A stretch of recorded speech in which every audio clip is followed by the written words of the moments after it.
दो हॉस्पिटल के सामने खड़े होकर फूफू कर रहे। बीवी बीमार है, अंदर है। क्या हुआ भाभी को?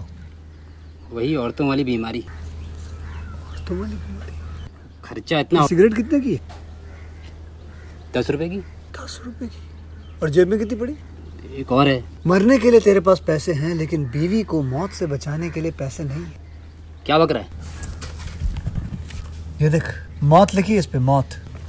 और ये सैनिटरी पैड पे जिंदगी। हंस मत। 2 सिगरेट के पैसे से भाभी को ऐसी खतरनाक बीमारी जो महावरी के वक्त गंदा कपड़ा इस्तेमाल करने से हो सकती है, उससे बचा सकता है। और सिगरेट ना पीने से अपने आप को भी खतरनाक बीमारी से बचा सकता है। यानी कि मौत के पैसे से 2 जिंदगी खरीद सकता है तू, एक अपनी और एक अपनी बीवी की। सोच अब हंस। हीरोगिरी ये पीने में नहीं है, ये देने में है।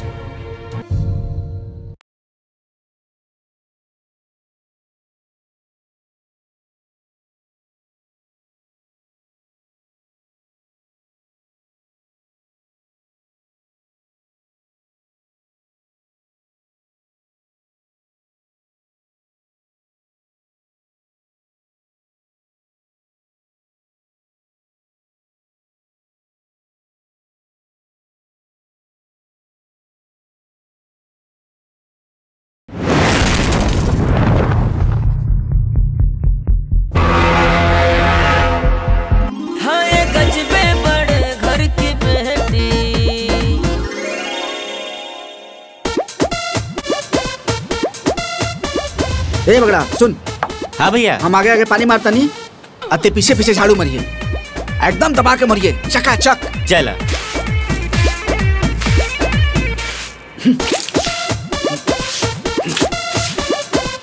ए पागल हुए का? खतर मार जाला, दबा के मार।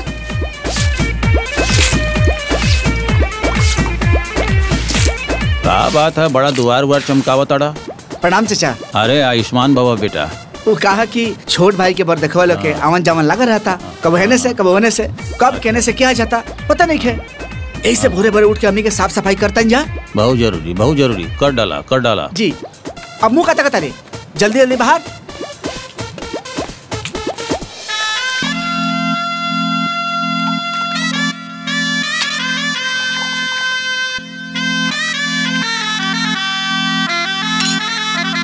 तरी फटाफट हमार पियर का कुर्ता सिल्क वाला निकाल दिया था और ललका पट वाला धोतिया। बाकी बाबूजी काल वाला कुर्ता तो रहुआ खाली 1-1 घंटा खातिर नु पहनले रहनी। अरे पगली, हम बेटा वाला नहीं है, वो सरकारी बैंक में काम करे वाला बेटा का बाप।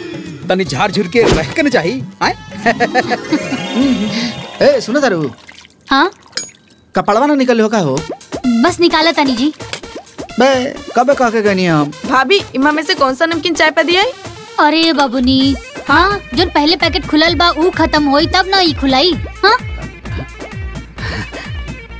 अरे दुल्हन, हाँ इलायची वाला चाय पत्ती कहाँ भाव? सब क्यों दम धरा, हम सब क्यों के समस्या सुलझावतानी। हाँ रुकी।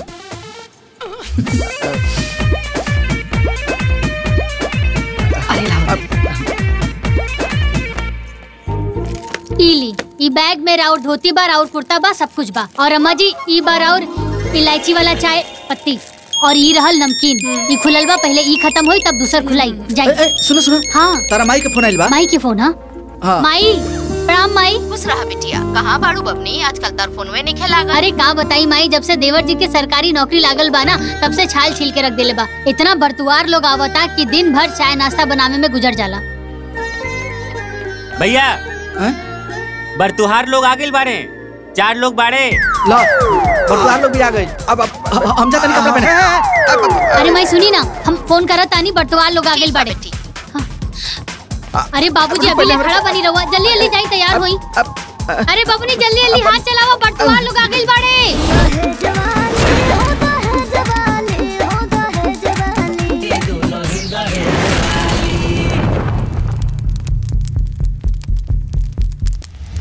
बूझली लाल बाबूजी, 36 गुण गणना बनाता।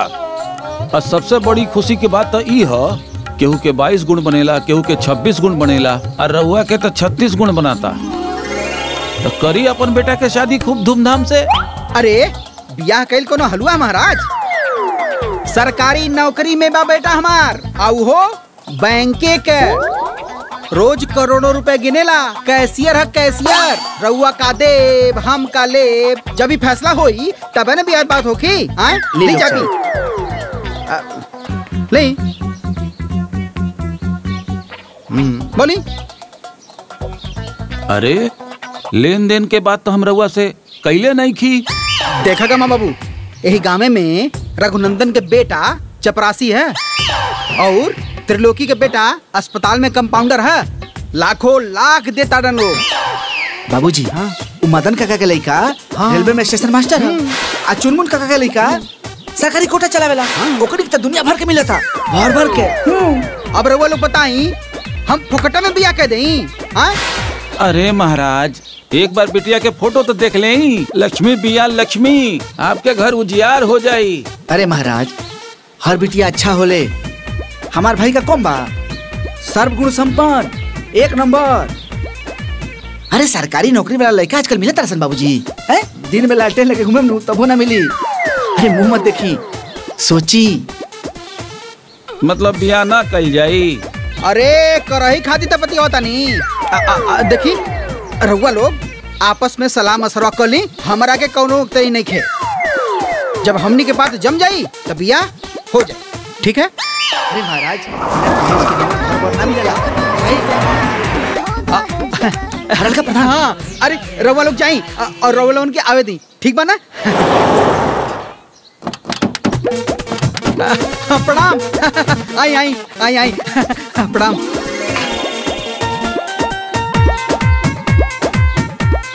अरे प्रणाम। आई आई। अरे शीतल सुना तारू, जल्दी से चाय नमकीन तैयार कर दो, दूसरा लोग आइल बा। सुना तारू, हरल का प्रधान जी दूसर बार देखवा ले कैल बड़े। हम पहले ही देख ले रानी जी, यही से चाय तैयार बा। तारा मालूम बा मारुति कार से आइल बा लोग, पैसा वाला पार्टी बुझाता। सुनी जी, केहू के आगे ना इतना झुकला के कोनो जरूरत नहीं है। हमार देवर जी इतना लायक बाड़े त लोग तो अइबे जेबे करी ना। अदुआरी पे भीड़ तो लगबे करी। सही कहता रू तू। एगो बात कही, तू हऊ अनपढ़ लेकिन एकदम बात कर लो पढ़ल लिखल नहीं। का भैया जब देखा हमेशा भाभी के अनपढ़ गंवार कहेला। अरे बबुनी अब अनपढ़ बानी तो बानी। तोहारी है बात हमरा बड़ा अच्छा लग रहा। चाय दे जल्दी। अच्छा सुनी जी, ये चाय नाश्ता ना जल्दी से बाहर लेके जाए। दुआरी पे हीत नाथ के आदर कइल जाला। ठीक कहता रू तू। ली जल्दी से लेके जाए।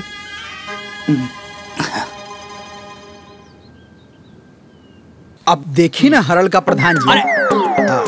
अब काई हरल का प्रधान जी, हरल का प्रधान जी के रट लगौले वाला प्रधान कहा ना। हाँ वह प्रधान जी, हमके आवे जावे वाला लोग के स्वागत करे के बा। बाकिर बियाह त सोच समझ के ना फाइनल करे के बा। काहे से कि हमार बेटवा सरकारी बैंक में हेड कैशियर बा, रोज करोड़ों रुपए गिनेला। सिर्फ गिनते है ना। अरे लाल बाबू साहब हम ही कहत रहले बियाहे से पहले दाएं बाएं आगे पीछे सब देखेला। तनी चली ना कुछ रउआ से बात करेगा बा। आई। अच्छा रउआ लोग चाय पी। आप लोग पी। आई।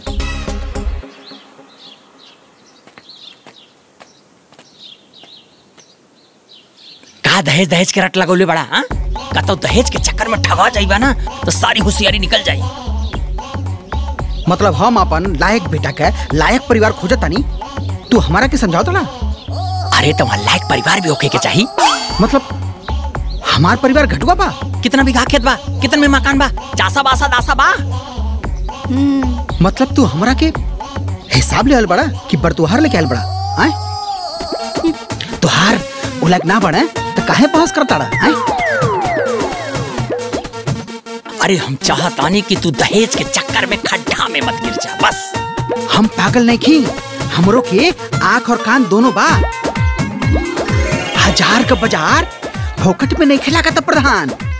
मुझला इस जवाहर में केहू का बेटा बा हमारे बेटा का लायक। आए हमारे बेटा हेड कैशियर बा, वो सरकारी बैंक में रोज करोड़ों रुपए गिनता।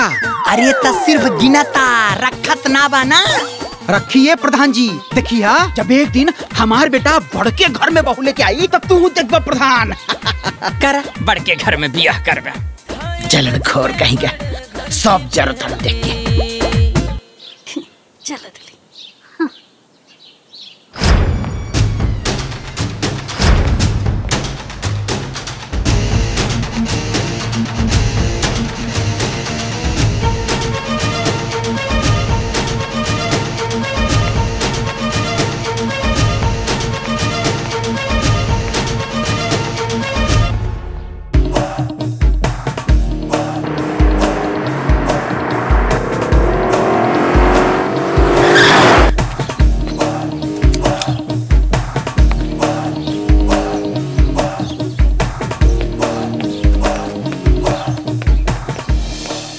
ए माई बड़ा कंजूसर रहा हसन, पैसे न देते रहा हसन। हाँ चक ए माई इली सामान। ए काजल, हाँ जाके भैया खातिर चाय पानी लेके आओ तो। सुन खाली पनी मत लइए, मिठाई उठाई खा के बाबू पानी पिए। ठीक बा बाबूजी। राहुल। हाँ भैया। काजल के एडमिशन वाला कोचिंग में बात कैला है? अरे एकरा में बात का करे के बाद पैसा दे के एडमिशन करा दिया जाए। जाना तारा भैया, आज दूगो पार्टी आए रहल। एगो पार्टी मोटरसाइकिल से और दूसर मारुति कार से। एगो पार्टी तो हरलका प्रधान जी लेके आए रहे हैं। अरे पगला प्रधान के बात मत कर, हरलका प्रधान के बाबूजी से बगजा कर ले सर। वही कहे ना सरवा हमारा के चिंदी चोर समझत रहे। अरे हमार बेटा ओले कैले बानू ताव ना बानव का आए कहीं भी eru करू के अपने बेटा गंबिया थोड़ी न कर दे। दमदार पार्टी चाहिए, दमदार। अरे बाबूजी ये सब का तमाशा लगौले बाड़ा। वैसे भी बियाह हमेशा अपन बराबरी वाला में कइल जाला। एकदम बोके हुआ जब तू लायक बाड़ा तब न द्वार पर दौड़ा तलो अगुआ लोग। हमने के बुला जाते हैं बाबूजी। अरे जौन लड़का लायक ना होले उ तो इतना रंग दिखावेले। हमार देवर जी लायक बाड़े ता हमनी के काहे ना रंग दिखाई। हाँ भला बताओ, सब केहू अपना बेटा बेटी के बियाह खातिर बड़का बड़का घर खोजेला, तो हमनी के भिखारी खोजी सन।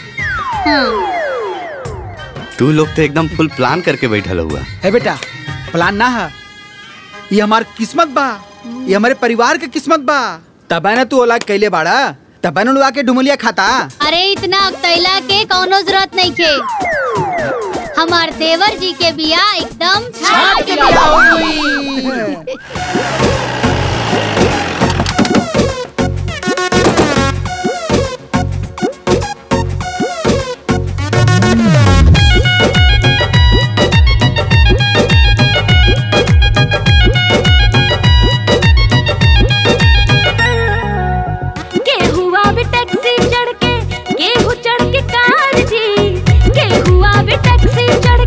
के हुआ विकार जी, देवर के बियाह बाहर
पूरा गांव संभाले रहा तू लोग, अब जीत ले।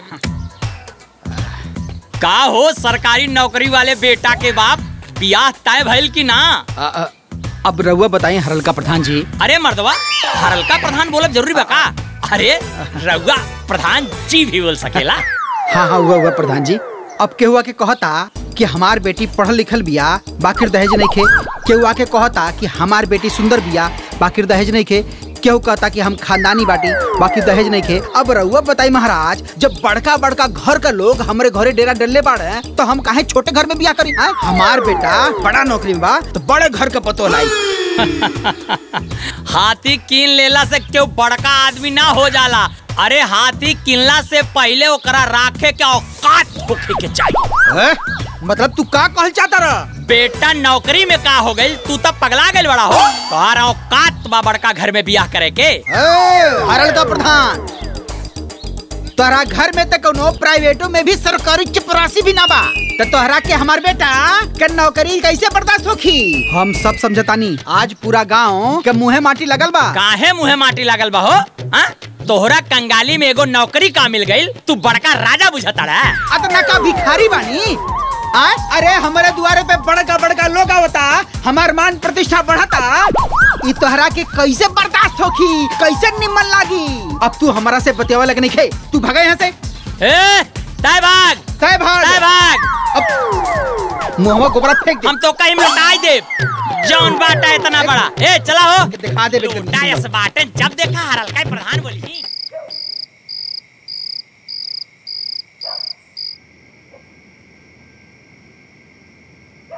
सरवाई गांव वाला हमने के इज्जत बढ़ता तो देख के जरता रसन।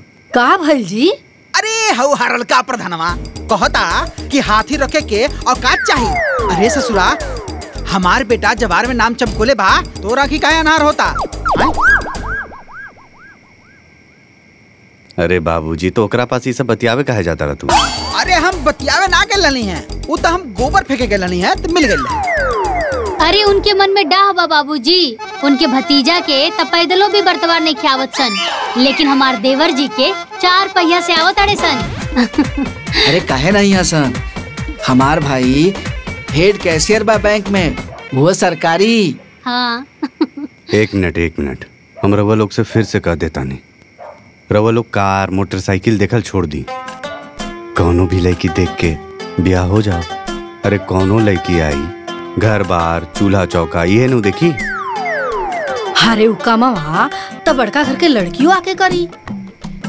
जब हमनी के दिन दशा बदला था तो ते काहे पेच फसावता रे?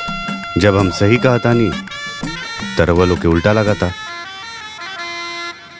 तो जहाँ मन करी वहाँ हमार ब्याह कर दा। अरे ऐसे कैसे देवर जी, जहाँ मन करे तहाँ ब्याह कर दा। अरे रउआ जैसन सुंदर सुशील आ सरकारी नौकरी वाला वर पावे खातिर ना तो लोग माटी कोड़ देले। देख ली हाँ, गाँव के सब लोगन के चेहरा पे ना माटी पुज जाई जब हमरा घर में बड़ घर के देवरानी जी आई हैं। तू एकदम सही कहता रू। हाँ। बाबूजी ला फूफा के फोन आयल हा। हेलो पाहुन, प्रणाम पाहुन। खुश रहा। ए लाल बाबू, काल हम एगो तगड़ा पार्टी लेके आवत तानी। हाँ, राहुल के बियाह खातिर। आई स्वागत बा। हाँ, हम समय से आ जाए। हाँ? सुनाओ, पाहुन जी का फोन रहे, कहत रहे तगड़ा पार्टी लेके आवत हमें। देवर जी, हमनी के देवरानी जी ना एकदम छाट के लेके आई।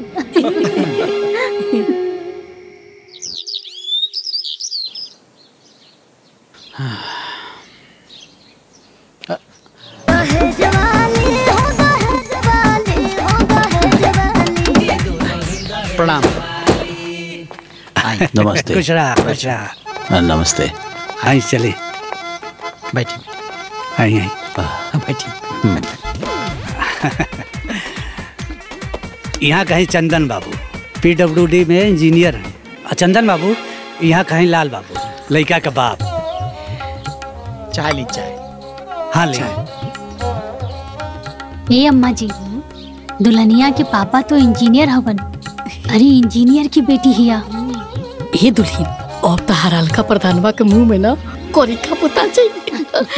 देखी हमरा एक्के गो बेटी बिया, बहुत दुलार से पालन पोषण कैले बानी।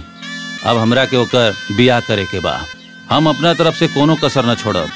अगर रउआ के तरफ से कोनो मांग होई तो बोली। बोला लाल बाबू, दिल खोल के बोला। तोरे बेटा के बियाह बहुत बड़ घर में करवावत बानी। अब हम का बोली आए? रउआ इतना बड़ इंजीनियर बानी, इतना धनवान आदमी बानी, अब रउआ शौक भी रखे ना, तो अब हम का बोली? रउआ बोल दी। लड़का तो हारा, तू बोलबा कि दूसर के हो। एक मिनट देखी, हमरा के ज्यादा लाग लपेट करे ना आवेला। रउआ एगो बात बताई, रउआ के गांव में सबसे ज्यादा दहेज कितना मिलल बा? 8 लाख मिल रहा है। रामलाल काका के लिखा के वो हमारे गांव में एक जने हम रामलाल, उनके 8 लाख रुपए मिल रहा है। तो हम रउआ के 11 लाख दे।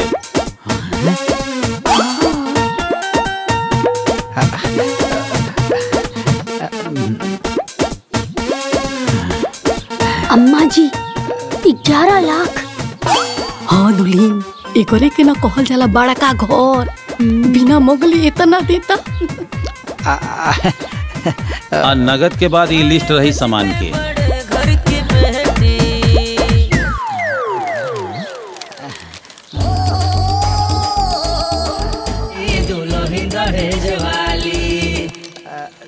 लिस्ट तो बड़ा निम्न बा।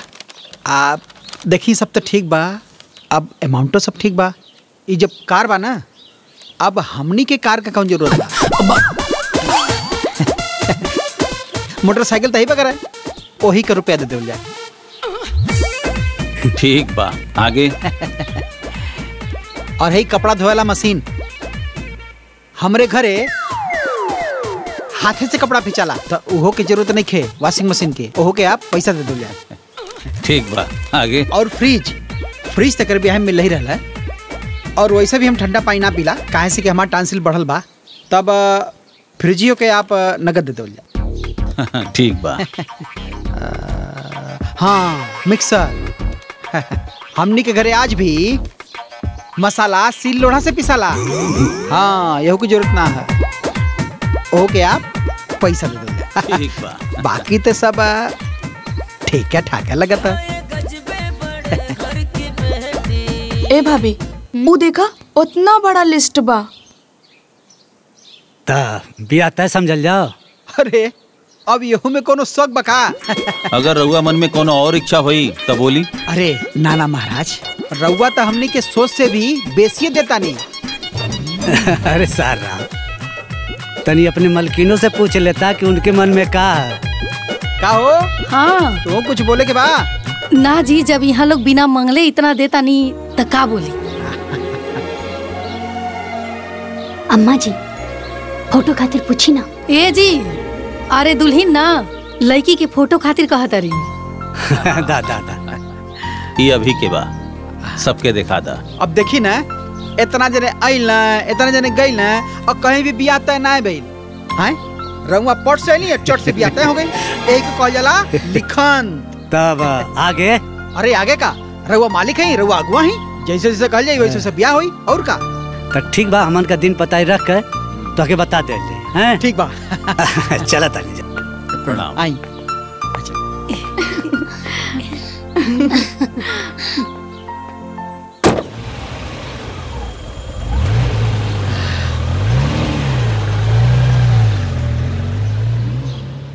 ए बबनी, ये देखा, इनमें किस्म किस्म के फोटो बा हमारे होखे वाला देवरानी जी के। देखा देखा देखा,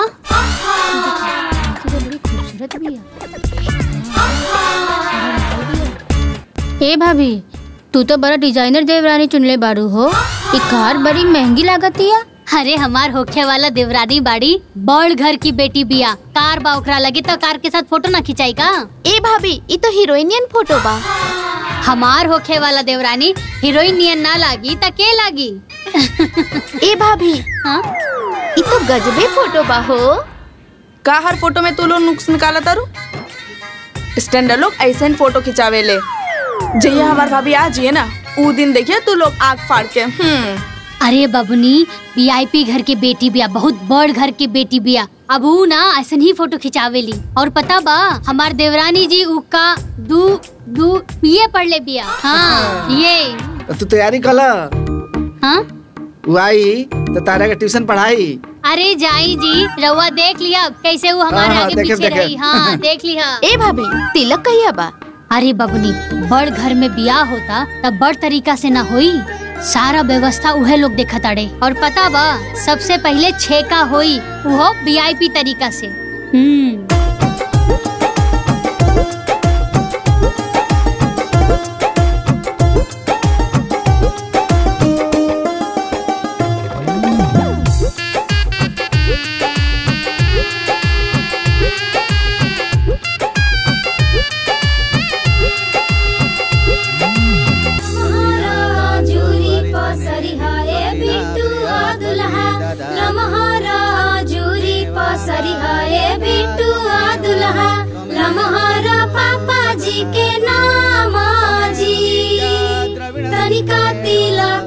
चढ़ाई है गुड़िया के पापा, हंसी है नगरिया के लोग। हाथ जोड़ के प्रार्थना कीजिए। पीतल के बर्तन जब देखेली दुल्हा के। ए चाचा, इतना स्टैंडर्ड छेका आज ले हम कभी ना देखनी। अरे तो आज देख ला है हमार बेटा ओलाक बानू है।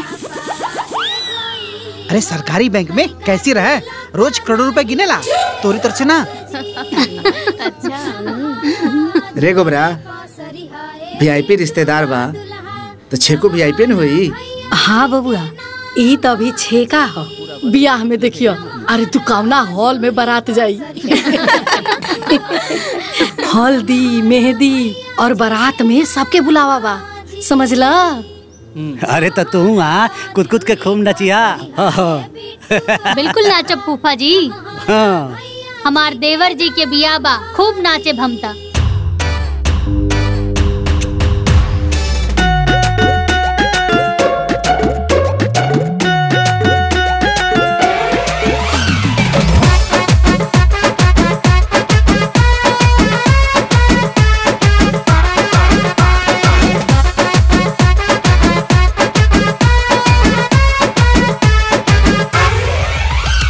हरदी ए सखी हरदी, हरदी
अरे चाची ई कौन स्टाइल है हो?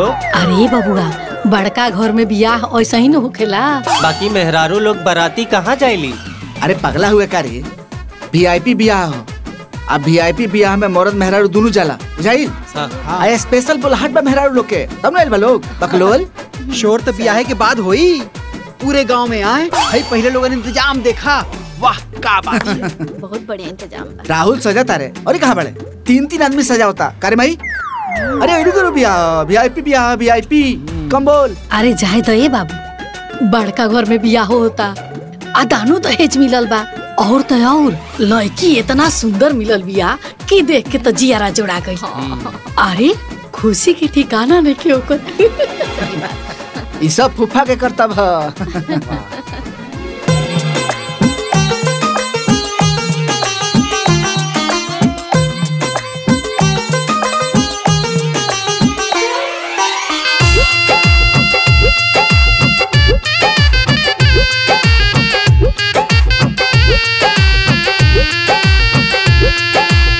धीरे धीरे चलेली बाबा के दुलारी, धीरे धीरे चलेली बाबा के दुलारी।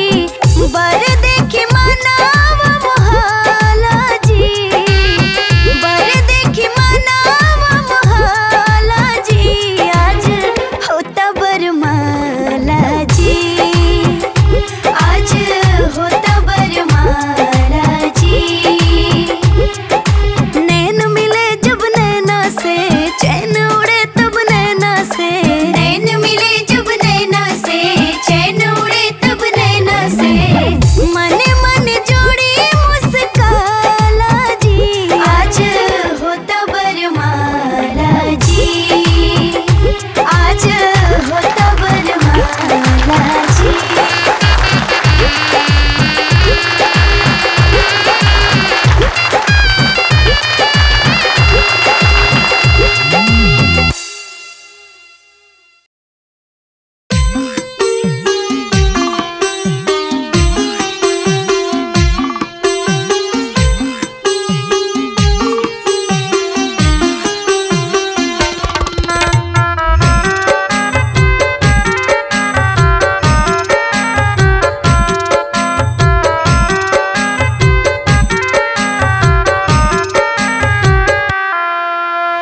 आज के रतिया बाबा जागल रहिया, आज सब चोरी हुई है हो।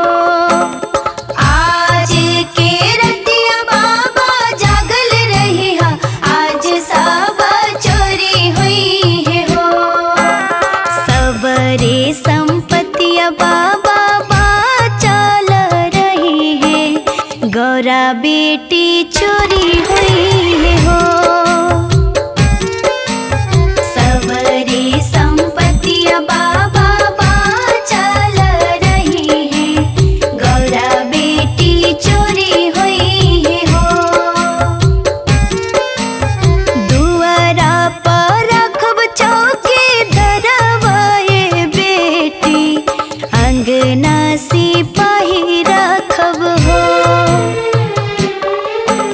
दुआरा पर रखब चौकी धरवाए बेटी, अंगना सिपाही रखब हो।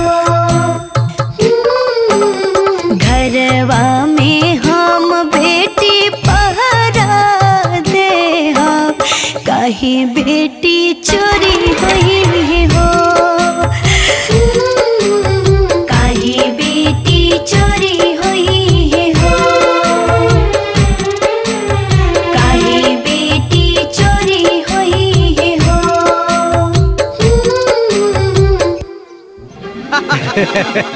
अरे बाप रे बाप, हे भगवान। भाई देखा ना, भाई सबके खातिर कुर्ता, भाई सबके खातिर धोती, और तो और जितना बराती गए हैं सबके एक कंपनी का घड़ी सबके देले बा, हर बराती के देले बा। मन प्रसन्न हो गई। ऐसन बियाह कहीं देखने पड़ा लोगन? अरे महाराज बियाह के करौले। अरे एकदम सुपर बार रिश्तेदारी, सबके खातिर अलग अलग व्यवस्था। सही बात बा। अरे मामा एक नंबर के समधियान मिलल बा बाबूजी के।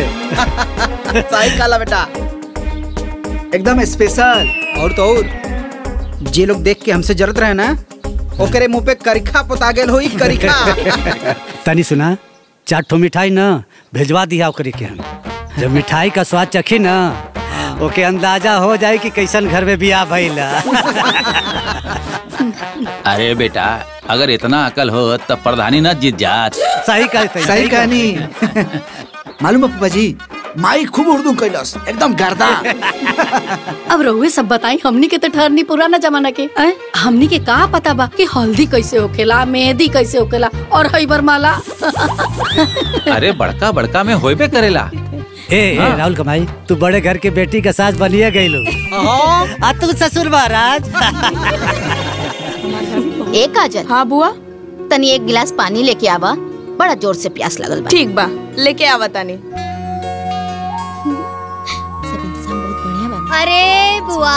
अरे बुआ खाली पानी ना पी, लड्डू खाई फिर पानी पी। ए बबुनी रउआ लोग भी खाई लड्डू। अरे देवर जी के ससुरारी से आइल वाली। 2-4 को लड्डू खा के तू पानी पी लो। ऐसे कि ब्याह में नाच नाच के देह में कमजोरी से आ गई हुई। अब ऐसी मत बोली, घर में भवे आ गइल बा, अब डायरेक्ट आंगन में आवल छोड़ दी। ए फुआ देखत रे छोट भाई के ब्याह का भइल हमरे घर में हमरा पर नो एंट्री के बोर्ड लग गई। नींबू पानी पुराना रीति रिवाज। अब खड़ा का बानी, जाई ना दुआरी पे। अरे जाता नहीं तो नहीं कर लोगन।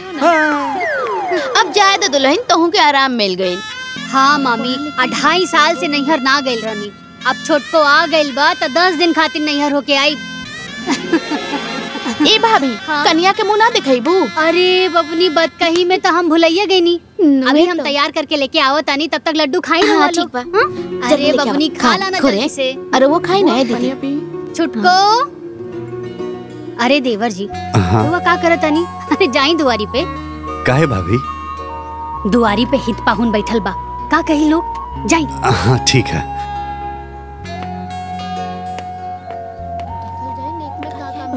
हे बुआ वो देखो भैया कुछ कहा तारे। अरे लड्डू उड्डू खा लोगन। हाँ हाँ खाई बुआ। ए छुटको सुना ना, जल्दी से तैयार हो जा, गांव के कुछ लड़की लोग आइल बा मुंह देखे खातिर। दीदी मूड नहीं खे। फिर आके आराम कर लिहा, अभी जल्दी से तैयार हो जा। हाँ हम कहनी ना हमार मूड नहीं खे। तनी जाके चाय बना के ले आई।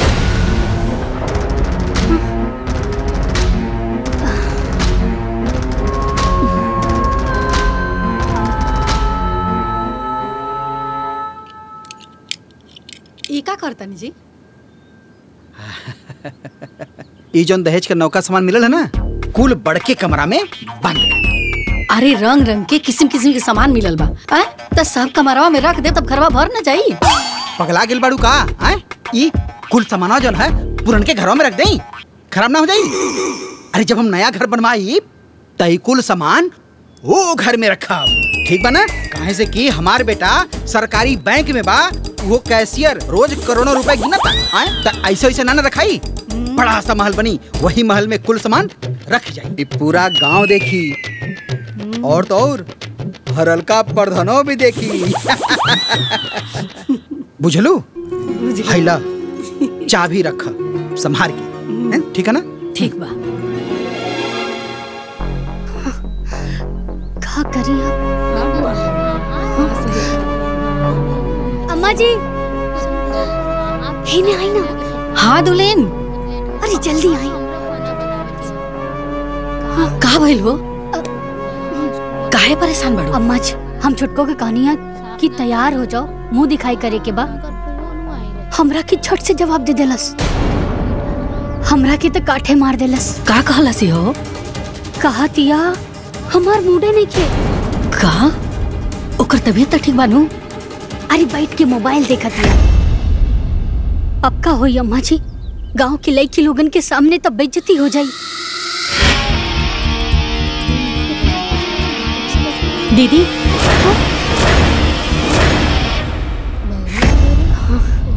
का भइल चाय के? हम कब से वेट करत आनी। थोड़ा जल्दी बना के दे दी। हाँ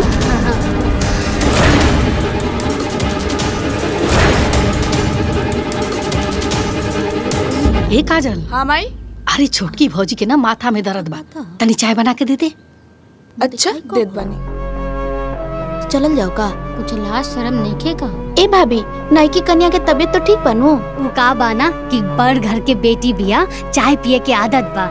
रवा लोग बिहाने आइम, हाँ अभी जाइम।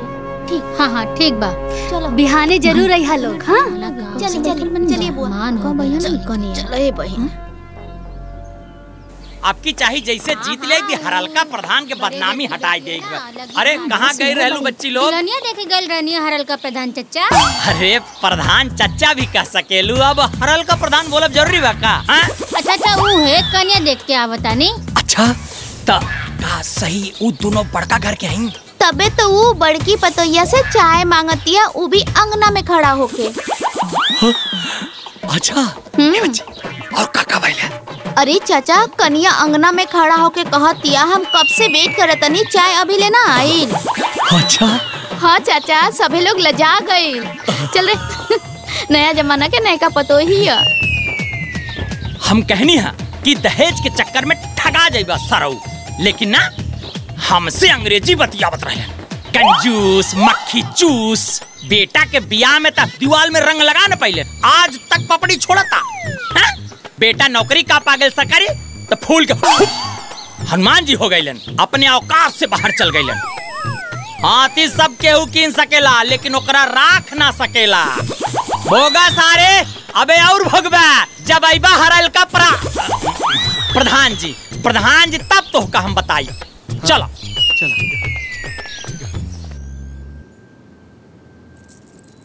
दुल्हन,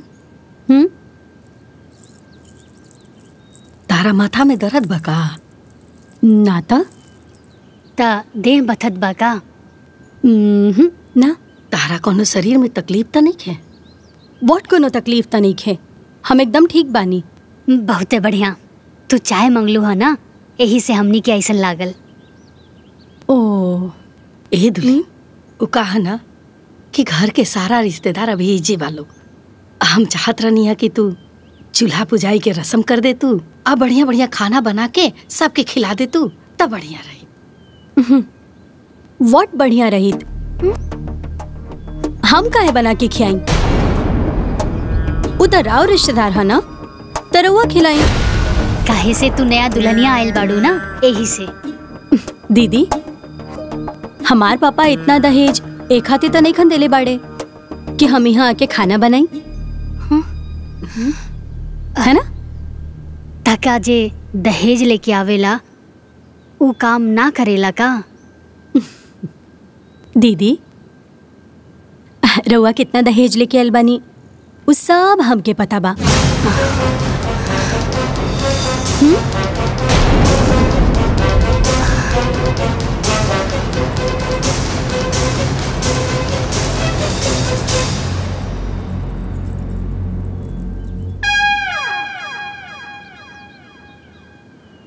ए अम्मा जी, वो कैसन बोलत या जी? अरे उता ठीक बा, अब ई सोचा कि इज्जत रही कैसे। माई, फूफा के बुला के पूछल जाए, ऐसे घर में कैसे ब्याह करा देनी? अगली पसंद हमनियों का न कले बानी सन। अम्मा जी, अगर घर के इज्जत बचावे के बा ता लोग से झूठ तो बोले की पड़ी ना। ए दीदी, कन्या के चूल्हा पूजन करवा देती तो हमनियों के अपना घरे द्वारे चल जाइब जा।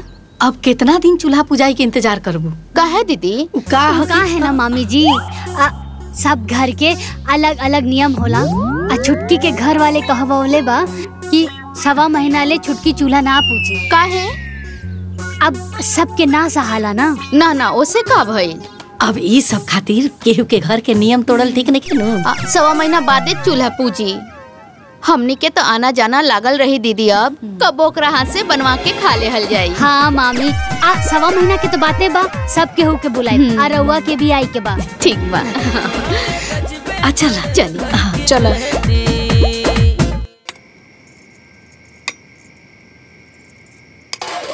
ए बबनी, ले जाके अगल बगल के घर में दे आवो, ओकरा बाद में ना पूरा गांव में बटाई, ठीक बा ना? बाकी घर के भी तैयार रखा लोग, हम देख के तुरंत आवतानी। हाँ। लेके जा जल्दी से। ए अम्मा जी, और केकरा घर में जाई? ए दुली, जेकरा जेकरा घरे भेजे के बानू ओकरा घरे भेज दा। अरे हमार तो एकर बुद्धि विचार व्यवहार देख के ना गाछी पे के चढ़ल मन भुइया गिर गई। का हो घोर भर गई ना? भौर भर गई। अब इज्जत बाचे तो जानी का? अरे का बताई हम रउआ के, हियाज के आइल कनिया चुटू चुटू जवाब देतिया। का बोलतिया? का बताई बाबूजी कि का कहतिया। अरे मुंह दिखाई के भइल त कहतिया हमार मूडे नहीं खे, और जब चूल्हा पुजाई के भइल त कहा तारी कि हमार पापा जी इतना दहेज खाना बनावे खातिर थोड़े ना देलन। ऐसा कैसे? त जाई जाके पूछी। माई अरे हाँ बबुआ। पूरा शादी बियाह रउआ लोगन के मर्जी से भइल बा। रउआ लोगन खुश तो बानी ना? अरे हाँ बेटा, अब खुश ना रह जा तो कब खुश रह जा? लाखों में एक समधियाना मिलल बा, अब करोड़ों में एक पत्तो मिलल बिया।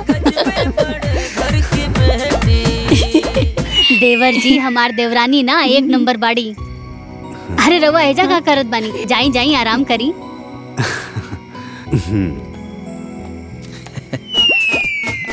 अब भगवाने जानस का होई दादा।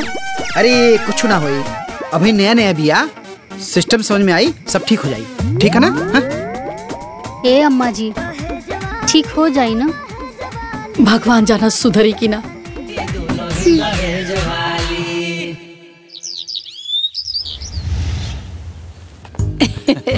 अरे फूफा जी राउर बैग ये नु है? हाँ ये मामा राउरो बैग रख देते। हाँ बाबू ठीक बात। ए काजल, हाँ माई। अरे उरुमा में दुगो थैली में मिठाई रखल बा, लेके आवता। ये देखी ना, यही नु हाँ। हाँ एगो फुआ खातिर हा, एगो मामी खातिर।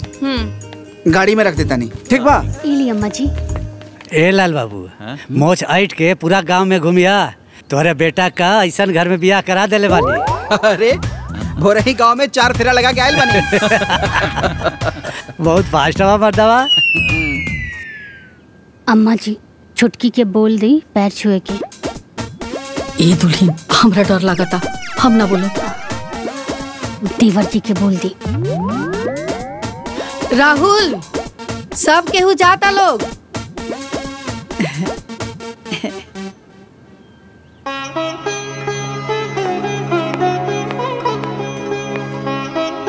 खुश रह। हाँ खुश रहा खुश रहा। खुश रह बेटे, खुश रहा खुश रहा। खुश रहा। संस्कार इतना सुंदर बा तो गुण कितना होई। बड़ा नीक बहू मिलल बिया। खुश रहा। अच्छा हम जाता नहीं। हाँ ए बाबू कहाँ जाता नहीं? बैंक जाए के बा, छुट्टी नहीं खेनू। ए बाबू तनी छुट्टी मिले तो हमरो के यहाँ आके घूम जा। हाँ मामा जी जरूर। अच्छा अभी हमरा के देर होता, हम जाता नहीं। हाँ ठीक। हमनियों के बहुत लेट हो जाए, अन्हार होता। चला जाओ जल्दी। चला तनी। ठीक हैला लोग हो, चल जल्दी चला। चला लोग जल्दी चला। आवा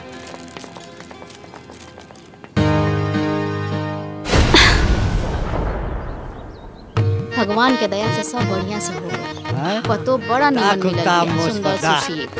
ठीक बा दीदी, चला तनी। बेटा सब रखा गेल कुल? जी खुश प्रणाम खुश फूफा रह, खुश रह, खुश रह। प्रणाम। प्रणाम मामा। चला जाओ, बैठा जा। नमस्कार बेटा। प्रणाम दीदी।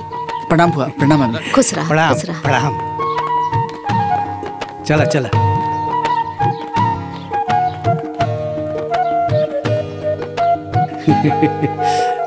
ठीक बा फूफा जी, पहुँच के फोन करे।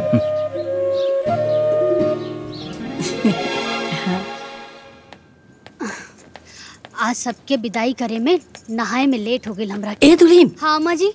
अरे आज देख लू कितना संस्कारी नियन आके सबके पैर छुलसिया। हाँ अम्मा जी, भगवान के कृपा बा की इज्जत बाच गई। भगवान करस ऐसे ही ओकर अकिल बुद्धि बनल रहे। देख लू हाँ आज भोरे भोरे कैसे नहा धोले लसिया। अरे 2 दिन से ओकर हाव भाव देख के तो मन में बड़ा सदमा लाग रहल है, लेकिन आज ओकर भाव स्वभाव देख के मन के बहुते शांति मिलल है। हाँ। जा जा जाके नहा लो। हाँ अम्मा जी, हम नहा के आवत है।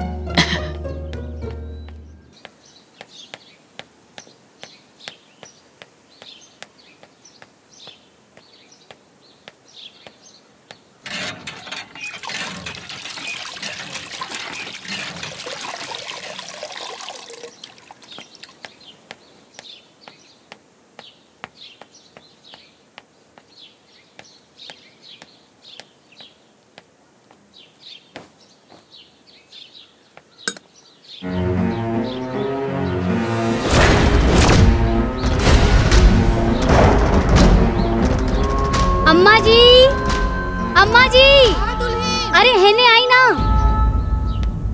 का भइल हो? हाई देखी। अरे पसारे भुला गइल होई। अरे ई बिना धोले बा अम्मा जी। हाँ रुकी, हम उनका से पूछ के आवतनी। ई कौन चाल है कि बड़ जेठ हो कि उनके कपड़ा धोई का? उनके पापा जी के नौकर ना हूँ ना।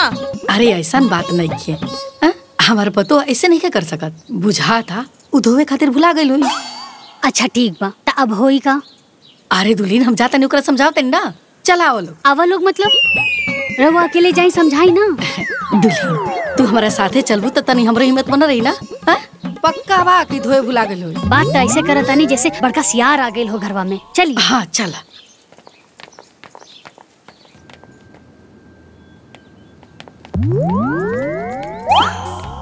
ए दुल्हीन तू ही पूछा ना। हम छुटको। अरे का भइल? छुटको शायद तू नहा के ना अपन कपड़ा सही छोड़ के आ गइलू। अच्छा अरे दीदी वो धोए खातिर बा। त चल के धोला। हम काहे धोई? हाँ काहे कि राउर कपड़ा हा। अरे ओसे का भइल? हमार पापा हमरा से कपड़ा धोए खातिर, बर्तन धोए खातिर, झाड़ू पोछा लगवावे खातिर, एक खातिर वालों के दहेज थोड़े ना देले बाड़े। अब समझ में आई ना? का समझ में आई? अरे दुल्हीन तार पापा इतना दहेज एक दिन थोड़े ना दिले बने। तू आके एजा कपड़ा धो काम करा। छुटको ता फिर तहार कपड़ा के धोई? ला रवा लोग। जेठानी को टेंशन ये दे रवा लोग। ठीक ससुरा वालों को भाव नहीं दे। अरे बाप रे बाप, अब का करी? ए दुल्हीन बुझा था कि एकरा माथा पर भूतवा चढ़ गई। दादा देख लू सुटुर सुटुर जवाब देतिया। आज भैया के आवेदा इनके नाटक सब बताई हम। चुप कर, मारा बैसन थप्पड़ ना मुँहे लाल हो जाई। इजुन करत आरी ओकरा के बतावल ना जाई। ए बबनी, अगर हमनी के बताइब सन ना तो हमनी के 4 गो सुनब भी सन। वो तो कहता रहलन है कि अपनी बराबरी के परिवार में रिश्ता करे के, लेकिन हमनी के ना भूत चढ़ल रहे बड़का घर में रिश्ता करावे के।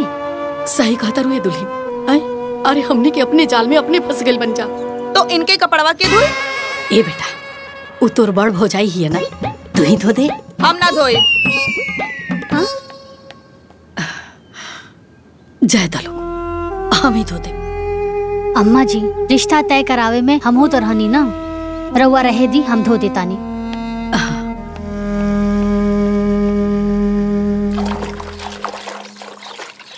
अरे जितना डर देवर जी से ना लागत रहे उससे 4 गुना ज्यादा था ये देवरानी से लागता।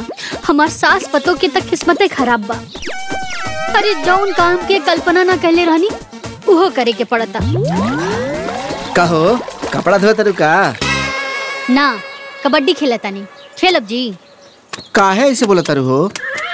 तरवा काहे ऐसा सवाल करता नहीं? हाँ आ जाई ना अपन दूसर काम करी। हड़कईबू ना जाएम तो अब ना जाएब ना तो यही पानी से रवा के धो दे। जाता नहीं कि ना। अजीब हाल बा भाई।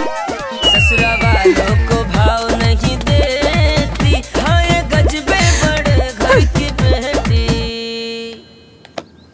एक आजल काम आई। आए देखना आए छोटकी भौजी के ना ले जाके नाश्ता दे दे, ना तो बाहर आके चिल्ला के ना हमर सब तोपल झाकल इज्जत उहार कर दी। हम ना जाइब। अरे पगली तू चाहता रे कि हमर तोपल झाकल इज्जत सब उखार हो जाए? ना नू ना हम ना जाइब। अगर कुछ बोल दिए तो हमार खीस पड़ जाई। ए बेटा हम तोर माई नु हई, माई के बात ना मनबे। हाँ चल चल के दे दे। कुछ बोल दी है तो? अरे हम बनी नु काहे बोली है? हमू चलतन तोरा साथे। चल चल चल चल। अरे चल चल चल हम बनी नु चल।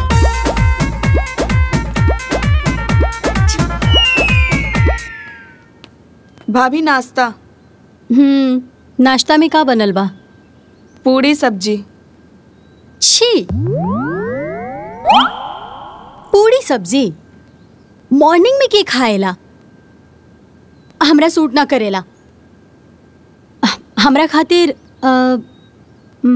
दही कचौड़ी लेके आई। बाकी बनल तो इहे बा। व्हाट बनल तो इहे बा? हम कोनो जानवर तो नहीं खी कि हमरा के जॉन ऑफर होके हम उहे खाए है ना। हम का करी भाभी? व्हाट तो हम का करी भाभी? जाई जाकर बना के लेके आई दही कचौड़ी, सिंपल। काहे कि हमार पापा एक हाथे दहेज तने खन देले बाड़े कि इहे खाए के बा तो इहे खाए के बा, ऐसे ही रहे के बा तो ऐसा ही रहे के बा, है ना। बड़ घर में शादी करे से पहले सोच लेवे के चाहिए ना। हाँ अब सोच का रहल बानी। जाई। हेलो। हाँ भाभी। दही में शुगर डाल के लेके आई। ओके।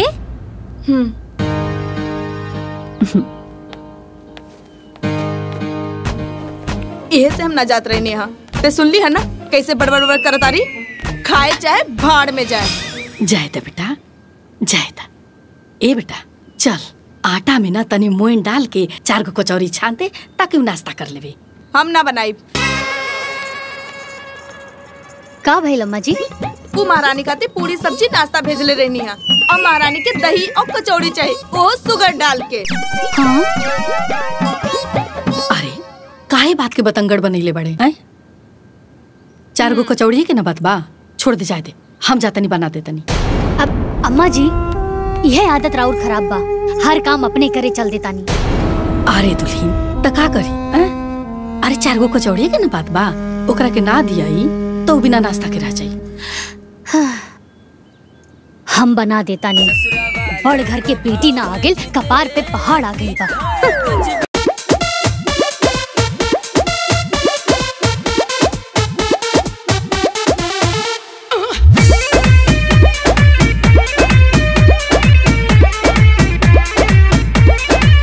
लेके आइली दहेज साथे पलंग कुर्सी मेज नई हर से।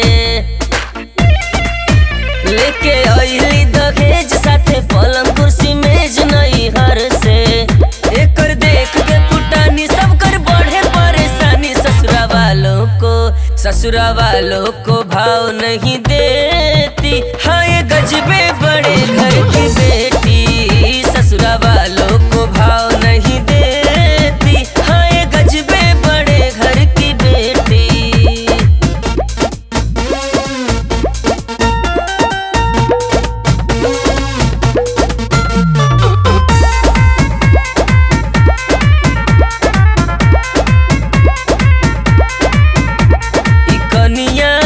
घर भर के ना तुम दम करे हो। कनिया हर बात पे सबके तंग करे हो।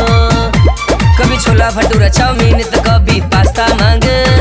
कभी पेड़ा बर्फी समोसा तो कभी खास्ता मांगे। बात किसी की ना माने वही करे जो ये ठाने। सास ननद को सीरियस न लेती। हाँ ये गजबे बड़े घर की बेटी। ससुरा वालों को भाव नहीं देती। हाँ ये गजबे बड़े घर की बेटी।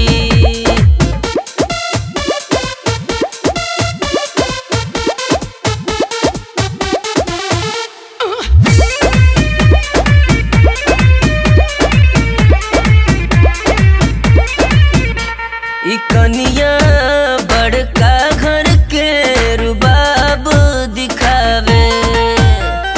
कनिया दहेज के हिसाब बैठावे। बोलो कभी जूस मांगे कभी लस्सी तो कभी मांगे पिज्जा। करे अलग अलग फरमाइश सबका हुआ नतीजा। चाहे बड़ा हो या छोटा असर कुछ भी न होता। जेठानी को टेंशन ये देती। हाँ ये गजबे बड़े घर की बेटी। ससुरा वालों को भाव नहीं देती। हाँ ये गजबे बड़े घर की बेटी। बाप रे बाप, खतरनाक है ये तो।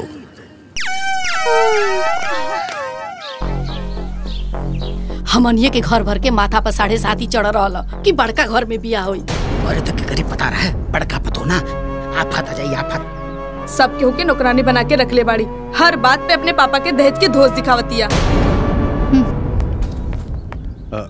अरे भाभी, हाँ, हम कहत रहली कि ममता से चूल्हा पुजाई करा के तू नैयर घूम घाम के आ जाई तू। हमके देवरानी जी के छोड़ के जाए के मने नहीं खे करत। अच्छा, अरे वो कहा है कि वो दिन भर मोबाइल चलावत रहली है, तो तू लोग ओकरा से कुछ काम करावा लो ताकि मिक्सअप हो सके। वो तो बेचारी कहत रहलिया कि ए दीदी का काम करे के बा, लेकिन हमनी के मना कर देनी हसन।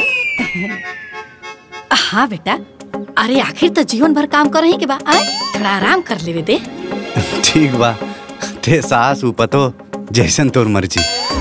अच्छा भाभी, बाजार से कुछ लावे के बा? अब नया नया कन्या आयल बा घर में, ओकरा पसंद के चाय बिस्किट नमकीन मिठाई जौन सही लगे लेते आई। ठीक बा। बाबूजी, राहुल दवाई बा ना? हाँ बेटा, हाँ। ए राहुल, चौका पर कपड़ा प्रेस करके दले बने, अइया तो लेते अइया। ठीक बा भैया। भैया लौंग लता मिठाई लेते आइया। लौंग लता? ठीक ले आई। कपड़वा याद से ले ले अइया। अरे वो सब तो ठीक बा, आज ना तक कलो के पता चली तब का हुई।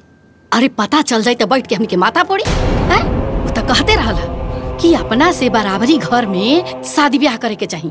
अरे हमनिए के घर भर के ना माथा पे 7.5 चढ़ रहा कि बड़का घर में बियाह होके। ए बाबूजी, अब का हुई?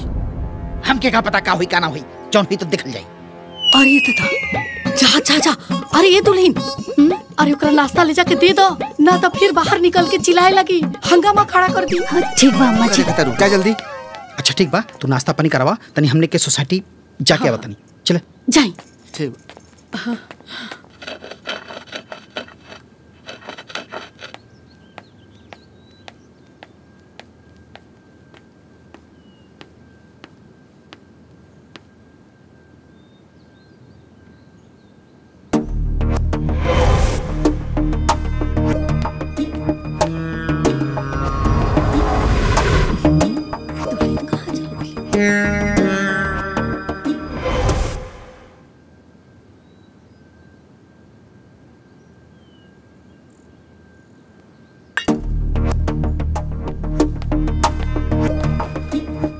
अरे काजल। हाँ माई।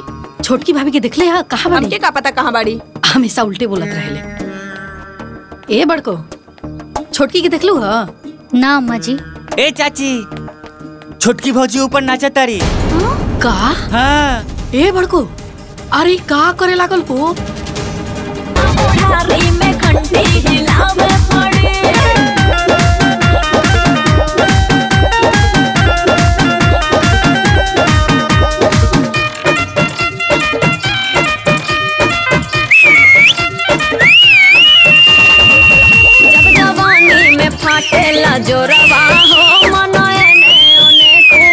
अरे कुछ करे दादा, न तो घर के पूरा इज्जत के नाश कर दी।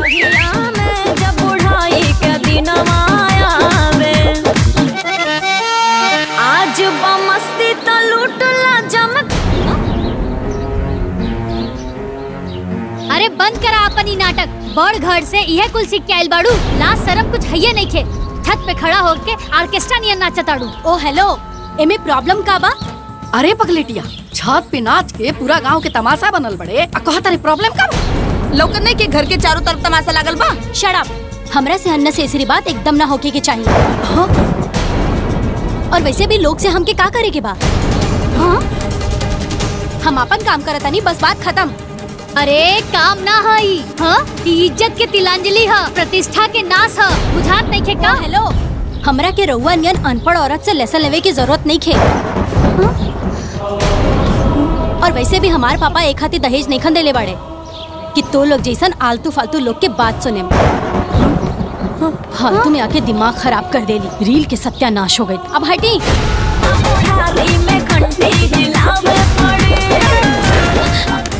बेहाया बेशरम, उतर नीचे। चल उतर नीचे, उतर नीचे, उतर नीचे, चल उतर नीचे, उतर नीचे। ढेर दिमाग खराब हो गया भाई।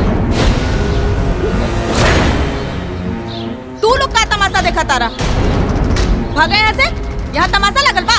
भागा ऐसे भागा। चलो भौजाई के संभाला, हमनी के कहा तमाशा देखत नहीं जाए। हमरा ना पता रहे कि हमार पापा ऐसन जाहिल गवार अनपढ़ के बीच हमके भेज दी हैं। अच्छा हाँ, सरे आम छत पे नाचे वाली हमनी के जाहिल और अनपढ़ कहतिया। सुना, बहुत हो गए तोहार ड्रामा, अब शांत रहा न त दिखा देव की जिठान का होली। ओ हेलो, हम कोनो एरू गैरू नत्थु खैरू औरत नहीं की जकरा के तू लोग आपन उंगली पे नचैबा। अरे हो गई ना दुल्हन, बस करा लो। ए दुल्हन मत लड़ा लो, चुप रहा लो। अरे इतना दिन से बर्दाश्त करतानी ना अम्मा जी, लेकिन अभी कपार पे चढ़ के नची है तो कैसे बर्दाश्त हुई? व्हाट, कपार पे चढ़ के नाची तो कैसे बर्दाश्त हुई? हाँ, हमार मन हम जहाँ चाहे वहाँ नाचे। जा तहार घर ना हा कि तू आपन मन मर्जी चलेबू। अरे चुप कर रे, तेहू बोले लगलीस। अरे गांव के लोग सुनिए तो का कहिए। अरे ए बात के लाज कई बड़ी घर की बेटी के होके के चाहिए ना अम्मा जी। एक्सक्यूज मी, हमार घर के बराबरी करे के तू लोगन के कैपेसिटी भी नहीं खे। और वैसे भी हमार पापा तू लोगन के औकात से ज्यादा दहेज एक हाथी देले बाड़े कि तू लोग हमार गुलामी करा। अरे आग लागो ऐसा दहेज में। अरे बाप रे बाप, का करिए दादा, चुप करा सा ना रे। अरे ये दहेज वाली के चुकराई ना अम्मा जी, और इनकर मुंह बा हमनी से गुलामी करावे के। व्हाट, मुंह बा गुलामी करावे के? ई बात ना दहेज लेवे के पहले बोले के चाहत रहे। अरे झुटकी दुल्हन, हम तो हाथ जोड़ता नहीं, चुप कर। अरे काहे सरे आप हमनी के इज्जत में आग लगाओ तभी। अरे अम्मा जी, रवा इकरा सामने काहे हाथ जोड़ता नहीं? अरे दुल्हन, तेरे सामने हाथ जोड़ता नहीं। तू ही चुप हो जा। माई देखत नहीं के इनका के आपन दहेज के कितना घमंड बा। हाँ, अरे वह दहेज के घमंड में तई पगलाइल बिया। एक्सक्यूज मी, पगलाइल नहीं की। तू लोगन के ना बकबक और बकवास से हमार दिमाग हैंग हो गई बा। शांत शांत, ठीक बा।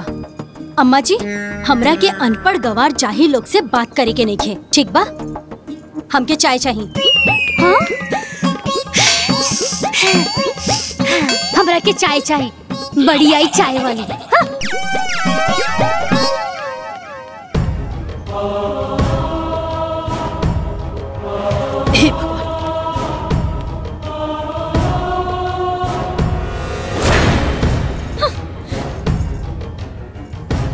हम का करिए दादा, हमरा घर के मर्द सब कैसे मुंह दिखाई सन गाँव में। एकरा के चाय दे दी तेकर मन ठंडा हो जाए। मत बनाई अम्मा जी चाय। अरे दुल्हन, काहे बखेड़ा खड़ा करता रू, बना ले बेदा। चाय पी तो का जाने ओकर माथवा ठंडा हो जाए। हम कहा तानी ना, चाय ना बनी त ना बनी अम्मा जी। त तू ही बना देना। हम ना बनाए भा, बहुत घमंड बना ओकरा के अपन दहेज के ऊपर, वही दहेज से बनवा लेस।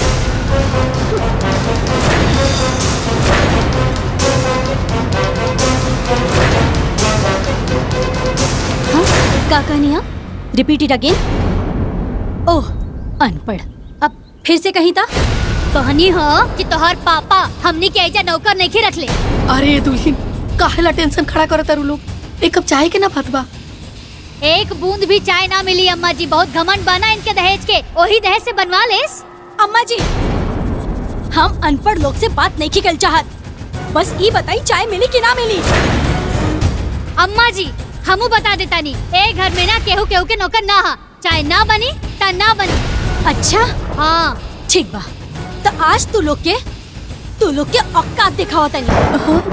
आज सबके क्लास लगवाई, देखिए बड़ी आई दहेज वाली। हमरा से पंगा ले ले बाड़ू ना। चाय पी दिखावा तनी। चाय ना बनी तो ना बनी। हे भगवान।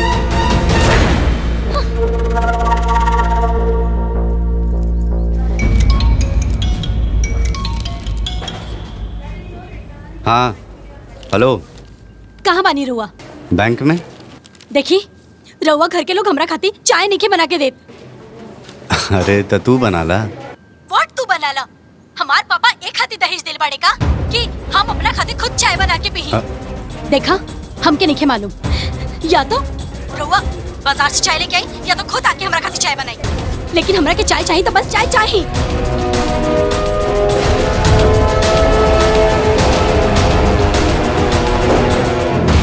बाबूजी, गांव समाज में बहुत बेइज्जती होता, कुछ समझ में नहीं आया। ले आगे ले। बाबूजी का भइला?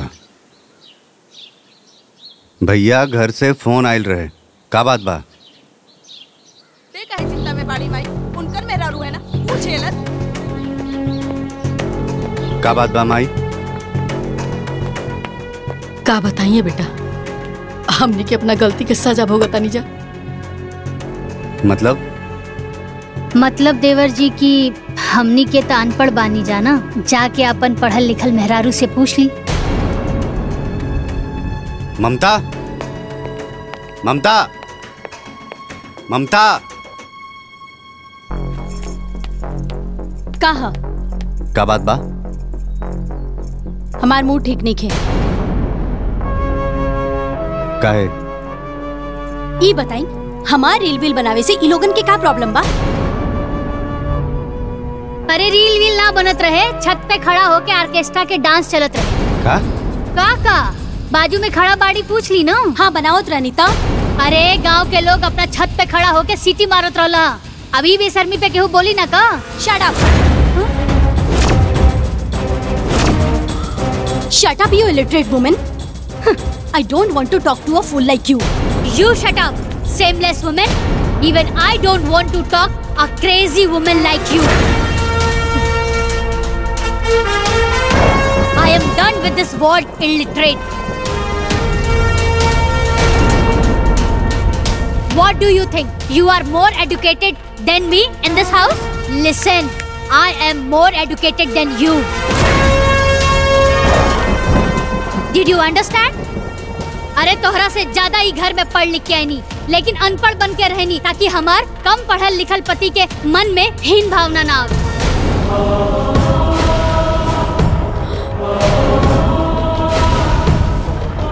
अरे एजुकेटेड पीपल के अंदर कल्चर होला, लेकिन तू कौन पढ़ाई पढ़ के आयल बाड़ू कि सबके नीचा दिखावत अड़।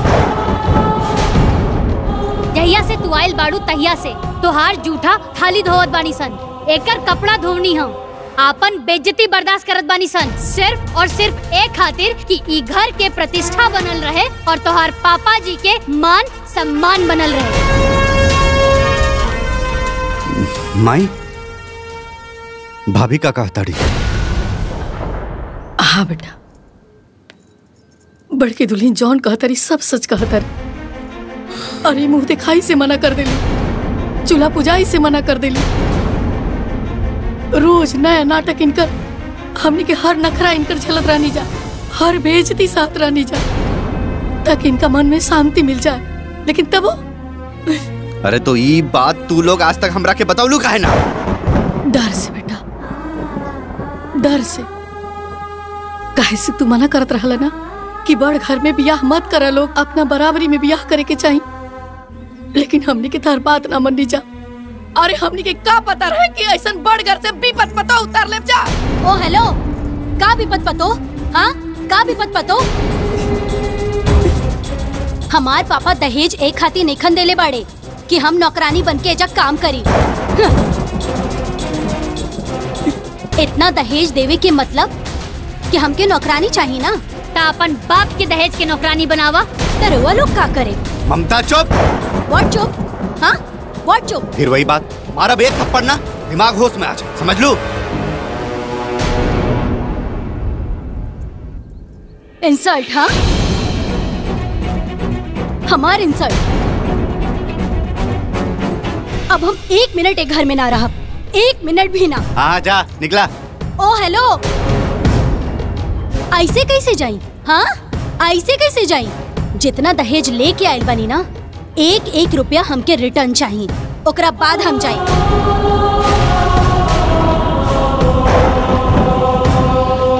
डन। तहार एक एक रुपया और तहार दहेज हम रिटर्न कर दे। बाकी तहार जैसन बदतमीज लड़की जौन हमारे फैमिली के रिस्पेक्ट ना करे, हमरा के ना चाहिए। जा, निकल जाए जैसे। अरे ऐसे कैसे चल जाई? आपन दहेज लेके वापस हमनी से गुलामी करवले बिया, हमार गुलामी करे के पड़ी, ओकरा बाद जाई। ओके फाइन, काल हम अपने पापा के एजा बुला ले।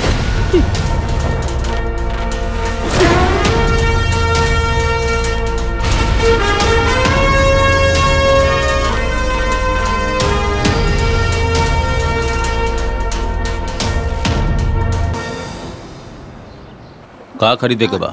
एक ठो झुमका खरीद दे हम। झुमका तो खरीद ले रही ना पिछला महीना तो खरीद दे अपना फिर से। अरे तू हो ना।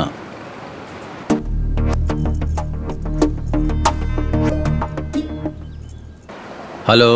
हाँ पापा। हाँ हाँ बोल बेटा। रुआ काल की काल यहाँ आई। बात का बा वो तो बतावा। रुआ पहले यहाँ आई, सब आपके पता चल गई। ओके मम्मी से बात करबू? ना मूड नहीं खे। कल हम आवतानी। का भाई? पता ना गुस्सा में लागत रहल। बाबूजी छोट मुंह बड़ बात करत तानी, अब आपे बताई। का रउआ अपन बेटी के दहेज ई खातिर देले बानी कि वो हमनी के नीचा दिखावे, हमनी के बेइज्जती करे? हाँ समधे जी, का समधिन जी रहुआ माई बाप के ऐसे ही नौकर नौकरानी बना के रख ले रही? ना ये तो बिल्कुल गलत बात। पापा रोवा के हम एजा बोलेले बानी कि ई लोग। तू बोलैले बाड़ू। हाँ तो हमार सुनी ना। हाँ बोला। देखी पापा, हमरा ऐसा अनपढ़ और ड्रामेबाज लोगन के साथ नहीं रहे के। ई तू का कहताड़ू? देखी पापा, हम ही फैसला पहले ही कर लेले बानी, रोवा के सिर्फ बता रहल बानी। अच्छा आखिर इतना हार्ड डिसीजन तू ले लू का है? काहे कि ई लोग के साथ हम यहाँ परकटी चिड़िया की तरह नहीं रह सकत। ई लोग के हमार हर बात पे ऑब्जेक्शन बा, हम इतना लिमिटेशन में ना रह। बेटी ये सब तोहरा खेल लगाता, ये तोहरे लाइफ के बात बा। डोंट वरी पापा, ये लोगन से सारा दहेज के पैसा और सामान हम वापस ले ले। ममता आर यू मैड? रिलैक्स पापा, देखी हम ही फैसला कर चुकल बानी और अब हमार फैसला चेंज नहीं हो सकत बस। अरे बाबू रउआ कुछ काहे बोलत नहीं की? हमरा इनका फैसला से कौनो एतराज नहीं के। पूरा लाइफ बर्बाद हो जाई। ये पागल लड़की के समझ में नहीं आवत। व्हाट लाइफ बर्बाद हो जाई? हाँ व्हाट लाइफ बर्बाद हो जाई पापा? यहाँ रह के भी कोनो आबाद नहीं खे। बस 1 महीना के बाद बा ये लोगन के एहसान उतारे के बाद, और 1 महीना के बाद रउआ बस गाड़ी लेके आ जाइहा। ऐसे ज्यादा बात हमके नहीं करे के बाद बस। रउआ लोग हमरा के माफ कर दी, हम बहुत शर्मिंदा बानी।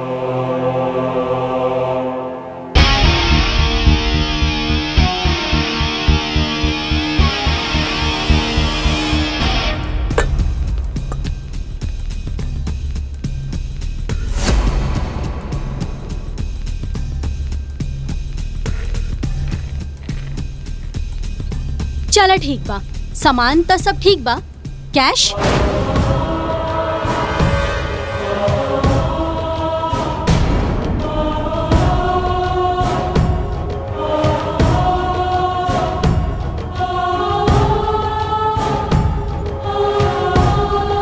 कौनो भी फैसला करे से पहले 10 बार सोच ला, ताकि तोरा के बाद में पछतावे के ना पड़ी। Whatever.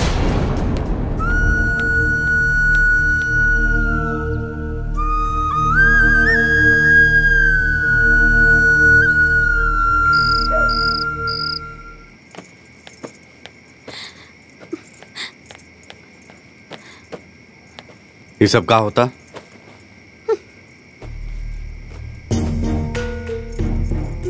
ड्रामा मत करा, समझ लो। ये बिछावन हटा के काहे सुतल बाड़ू?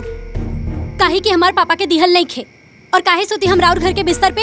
हमके ना चाहिए केहू के एहसान। तारी ये बचकाना हरकत की वजह से बात यहाँ तक पहुँच गई। व्हाट बचकाना? हाँ व्हाट बचकाना? पहले ई बताई हमरा कि के बा हमरा से ज्यादा एजुकेटेड है घर में? हाँ के लेके आयल बा हमरा से ज्यादा दहेज है घर में, या के बा हमरा से ज्यादा बड़ घर के ए घर में? बताई। तारा ये बात के बहुत घमंड बा ना? यस बात बा। पछताइबू, एक दिन तू बहुत पछताइबू। ओ हेलो, हमके सब पता बा कि जॉन हमार खिलाफ एक घर में टीम बाजी हो रहल बा ना, ओकर एगो प्लेयर रहुआ बानी। लेकिन बहुत दिन ना, बस कुछ दिन के बाद बा। ओकरा बाद नमस्ते टाटा बाय बाय।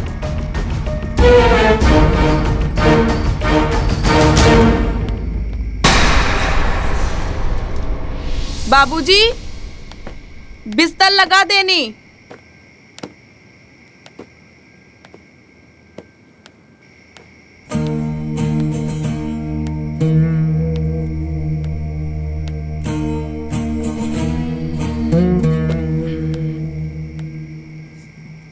लीजिए पानी पी ले।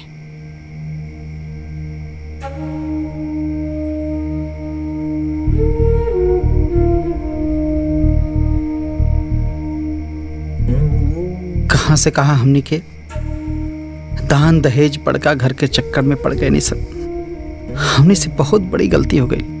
बाबूजी भैया ठीक कहत रहे है ना कि शादी अपने बराबरी में होए के चाहिए, लेकिन तू ही न डांट देले है ना। यह नु हमारे कपारे पे भूत सवार रहे। ए जी अब समझ में आवता। हल्का प्रधान जी ठीक कहत रही। बताई ना, हमनी के परिवार के प्रतिष्ठा गांव में गई अलग, हमनी के पूरा परिवार दुखी बा अलग, हमार बेटा दुखी बा अलग। कुछ ठीक नहीं होगा जी, कुछ ठीक नहीं होगा। देखा वही जब बड़की बहू इतना पढ़ल लिखले के बाद भी अनपढ़ बन के रहली, एगो इहो संस्कार होला। रहुआ एकदम ठीक कहता नहीं।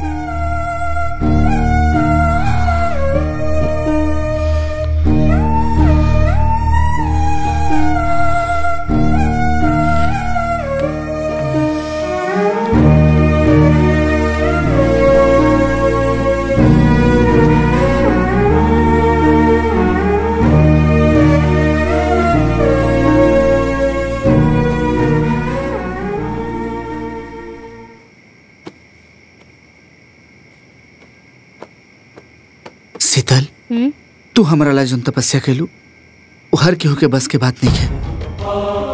अरे कौन औरत अपना पति के मान सम्मान खातिर पढ़ल लिखल होके भी और बार बार अनपढ़ होके के ताना भी सही। यहाँ तक कि हम बहुत तरह के कितना बेर ताना देनी। शीतल, हमरा के माफ कर दिया। अरे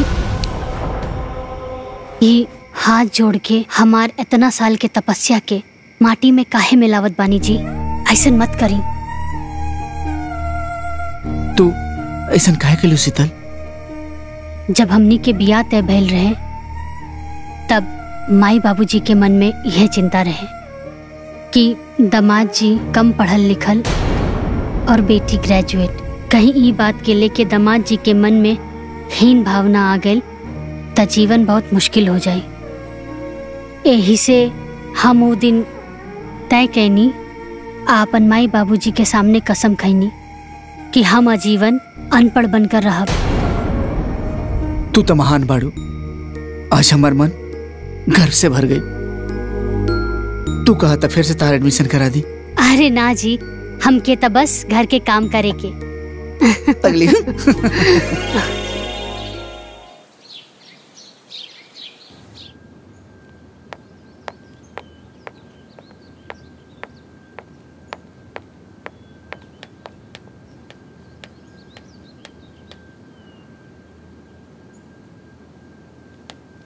अरे ओ बड़े घर की बेटी, अरे ओ बड़े घर की बेटी, अरे ओ दहेज वाली, याद बा ना कि आज चाय तोहरा के बनावे के बा? Get out, get out. हाँ बबुनी, तनी जगावे वाला दवाई तो लेके आई। Get out.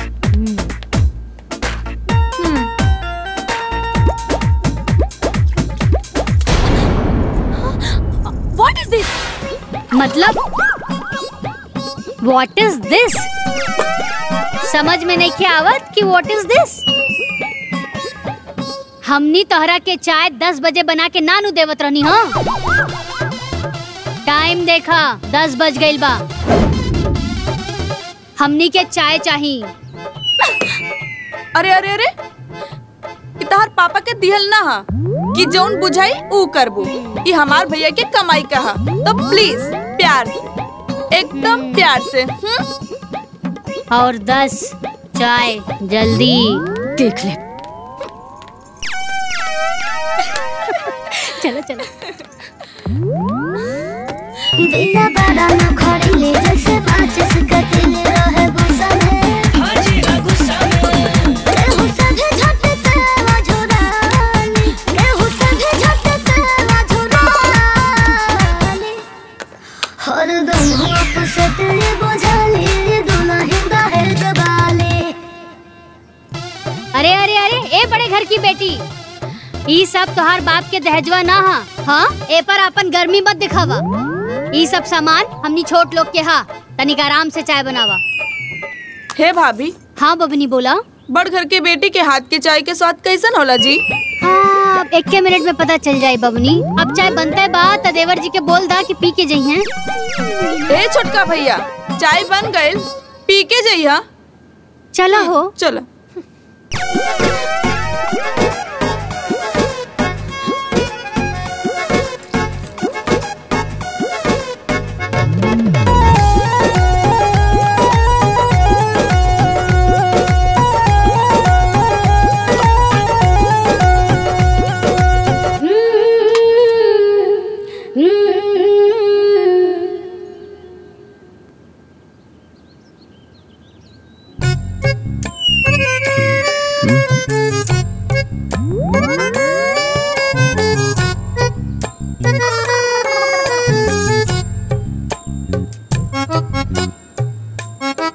माई चाय तो ऐसने बा जैसन भाभी बनावत रही है। अरे पगला हवे का चायवा के स्वादवा कैसे बदल जाई? ना हमरा लागल कि बड़ घर के लोग बनाई तो कुछ स्पेशल बनाई। चला अच्छा भैल, कम से कम यही बहाने चाय के नेक तना देवे के पड़ी। बाबूजी चाय सच में स्वादिष्ट बनल बा। अरे काहे ना बनी जी, एमे छोट घर के चाय पत्ती पड़ल बा, चीनी पड़ल बा, प्यार बा, तो स्वादिष्ट तो बनबे करी नू।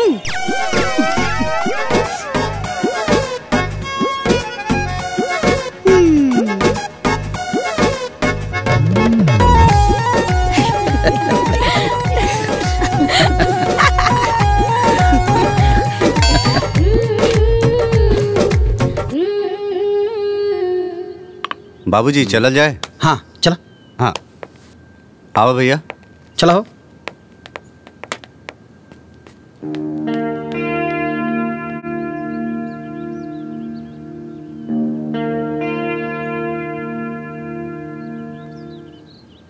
चाय जल्दी जल्दी पियल जाए, कपड़ा भी तो धोवे के बा। भाभी कपड़ा धोला के बाद खाना भी तो बनावे के बा। चाय से फुर्सत मिली तब ना टाइम से रेडी हुई। बबुनी हमनी सबके टाइम पर खाना देले बानी सन, ता हमनियों के तो टाइम पे चाहिए ना। पहले आराम से चाय पियाई हुई, ओकर बाद ना खाना बनी। अरे ओसे हमके का बबुनी, हमनी के टाइम पर खाना देले बानी सन, ता हमनियों के टाइम पे चाहिए। अब चाहे केहू चाय पियल होखे या ना।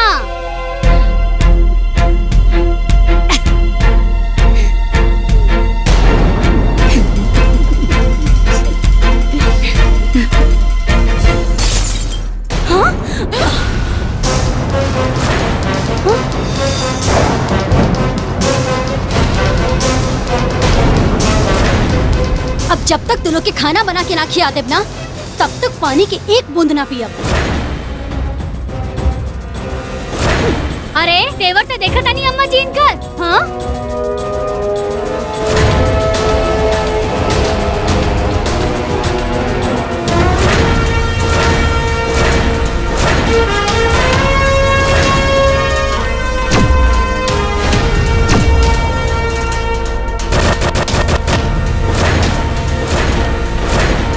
ए बड़े घर की बेटी जी, ई कब तोहार पापा जी के दिहल दहेज ना रहल जौन तोड़ देहलू। मालूम बा हमके, हमार पापा ऐसन सड़ियल चीज देहू नहीं खन सकत। फिर भी चाय तो इहे में पियत रहलू हा। बस कुछ दिन के बाद में, बस कुछ दिन और, फिर ओकरा बाद ई घटिया सामान, घटिया लोग, ई घटिया घर से हमके मुक्ति मिल जाई। वो सब ठीक बा मैडम जी, लेकिन ई कब तक टूट गइल बा ना, अब का होई। और वैसे भी हमनी के तो गरीब आदमी है सन, गरीब घर के बेटी चाय के में पियल जाई। अच्छा अभी बतावा तनी।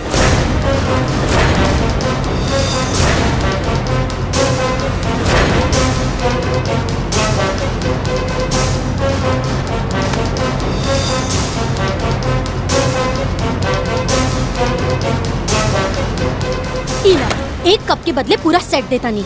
हमके ना चाहिए केहू के एहसान।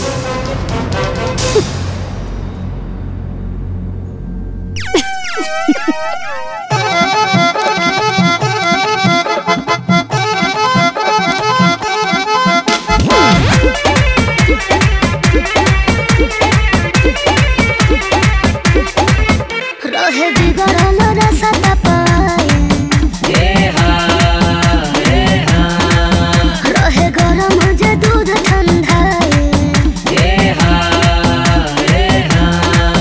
पहले रहले बड़का बवाली पहले रहले बड़का बवाली अब करे काम हाली हाली दुल्हन दहेज वाली अब करे काम हाली हाली दुल्हन दहेज वाली दहेज वाली हो दहेज वाली हो दहेज वाली पहले रहली बड़का बवाली दुल्हन दहेज वाली अब करेली काम हाली हाली दुल्हन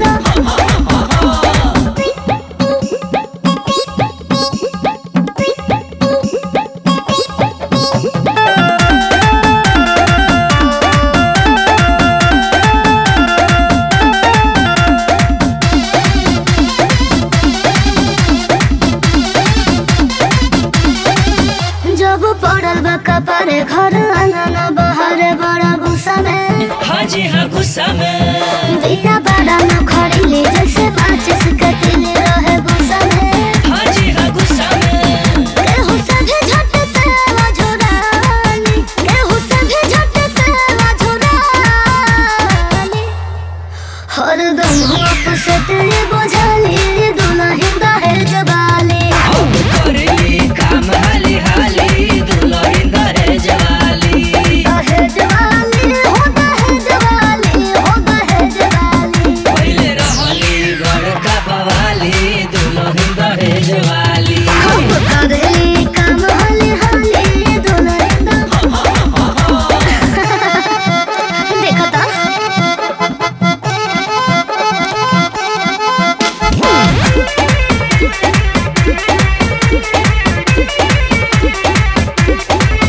होई बड़े बाप के बेटी आज बेला तारी रोटी देखो कोई से हाजी हारी से सब काम झमा झम करा तारी दाना दान देखो कोई से हाजी हारी से ना दे रहले ना कहू से ना जानी ना दे रहले ना कहू से ना जानी केहू से पूछो कह जानी दुल्हन दहेज वाली करेली काम हाली हाली दुल्हन दहेज वाली दहेज वाली हो दहेज वाली हो दहेज वाली पहले रहली बड़का बवाली दुल्हन दहेज वाली अब करेली काम हाली हाली दुल्हन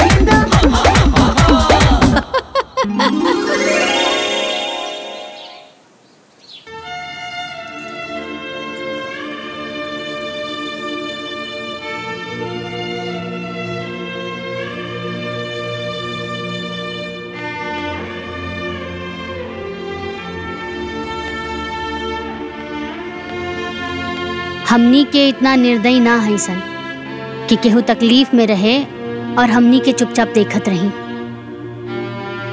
पाप लागी ना, ला लगा ला।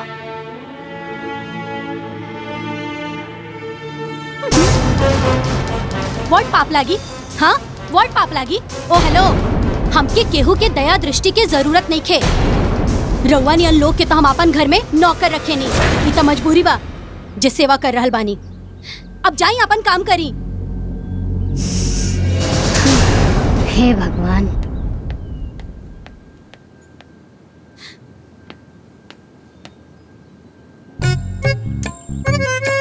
अरे आज बड़ घर के बेटी अपन जरल हाथ में अपने से पेस्ट लगाओ तारी तो हर बाप के दिहल दहेज ना लगा देत बा का? ई का फर्जी बात कर रहल बानी? अरे हम फर्जी नियर बात करता नहीं, तहरे न घमंड बा अपन पापा के दिहल दहेज के।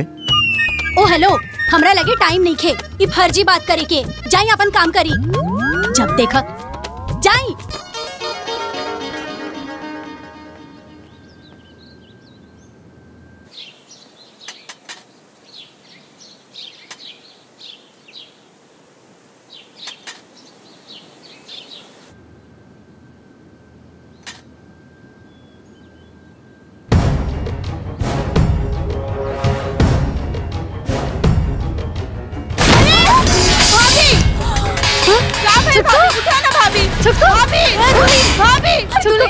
अरे पानी लेके आओ, पानी लेके आओ। ममता, अरे अरे सुनी ना, जल्दी से डॉक्टर के बुला के लेके आई। जाए भैया। देवर जी उठाएं।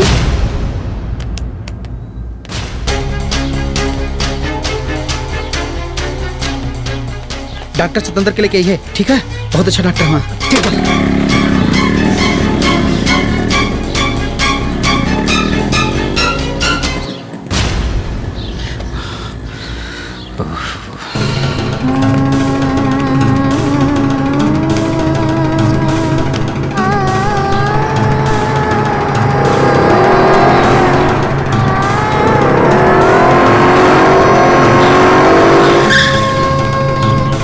जल्दी चलो, जल्दी आओ।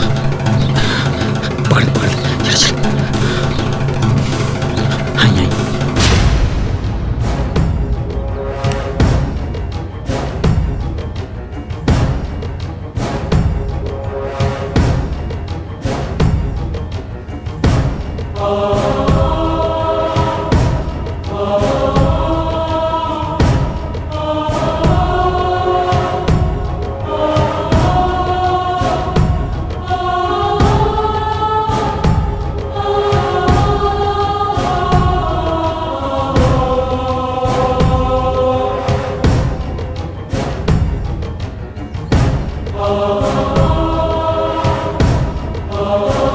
बीपी तो बहुत हाई बा।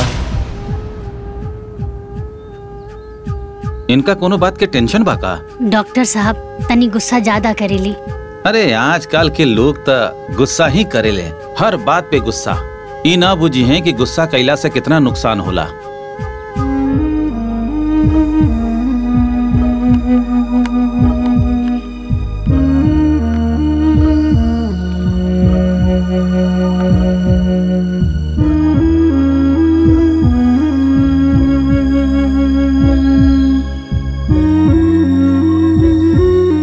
हम बीपी के इंजेक्शन लगा देले बानी, कंट्रोल हो जाए।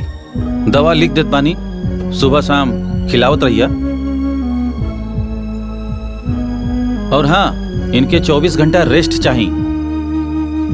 सिर पैर में तेल मालिश भी करत रहिया लोग।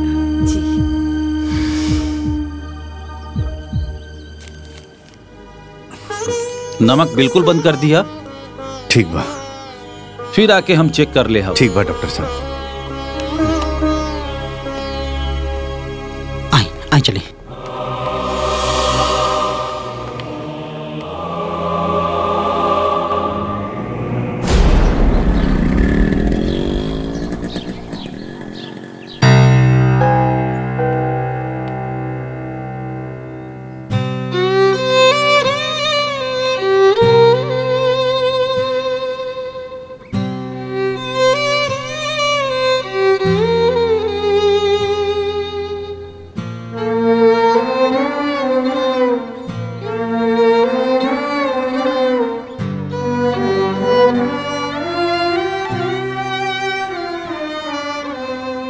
बाहर जाए के बा? ना ना, तू आराम करा। डॉक्टर साहब कहले बाड़े तारा के आराम करेगी।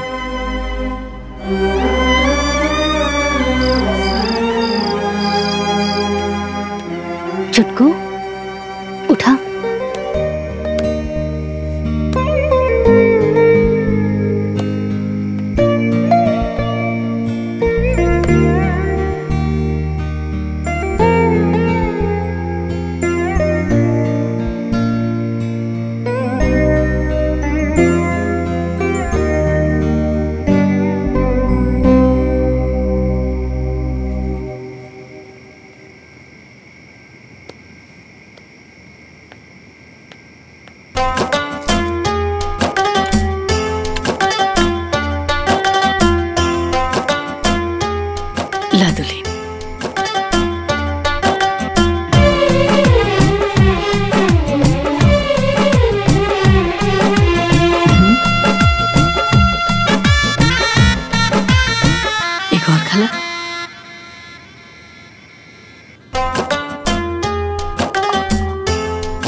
भाभी ले दूध पी ली।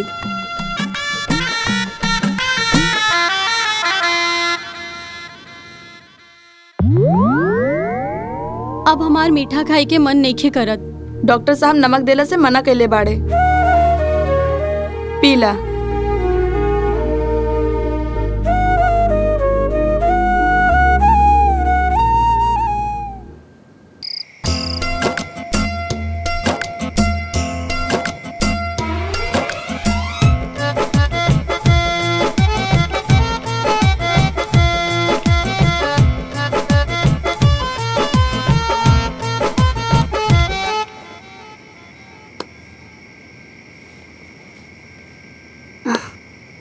का भाई? दीदी हमके बेचैनी होता, बाहर जाए के बा। रुका, हम लेके चलता नहीं।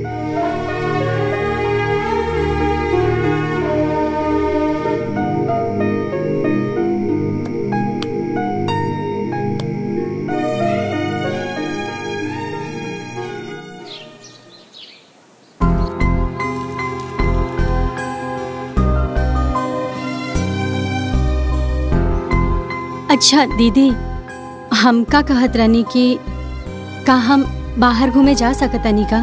ज्यादा बाहर घुमला के कौनो जरूरत नहीं है, डॉक्टर साहब मना के ले बड़े। दवाई खा ला।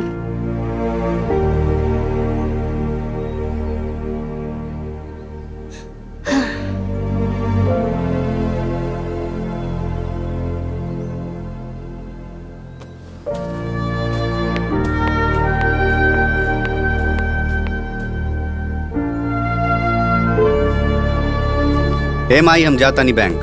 अरे छोटकी के तबीयत खराब बा, आ तू बैंक जाता रे? अरे ते लोग तो सब करते बाड़ी, हम रुके का करब?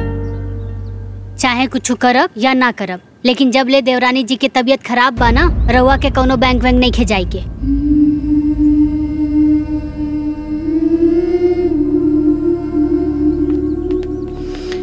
आई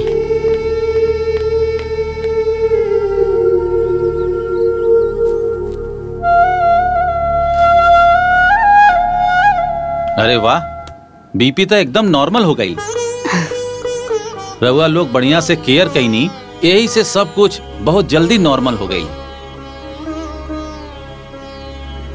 और हाँ, इतना गुस्सा सेहत खातिर बहुत खतरनाक होला, ब्रेन हैमरेज भी हो सकेला। यही से अपन ख्याल रखिया, कूल रहिया और प्यार से रहिया, ठीक बा? जी डॉक्टर साहब।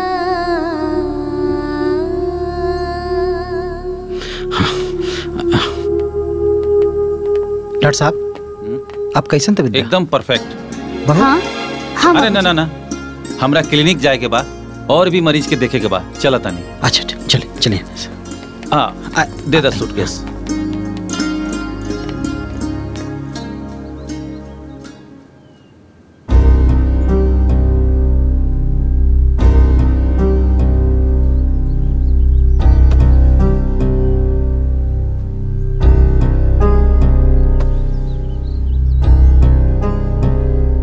तू पिछला 24 घंटा से बिस्तर पर बीमार पड़ल रहलू है। का तहार पापा के दहेज तहार देखभाल कैलस? का तहार पापा के दहेज तहरा के दवाई खियवलस? का तहार पापा के दहेज तहरा के खाना खियवलस? ममता, घमंड बहुत बेकार चीज होला।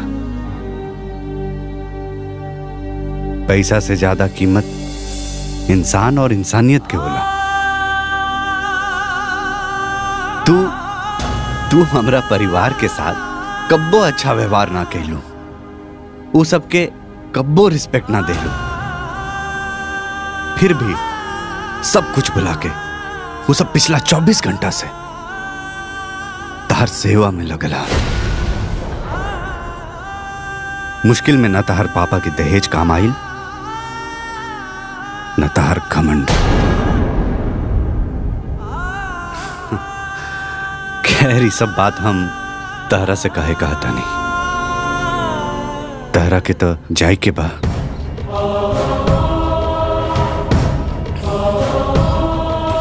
ठीक है।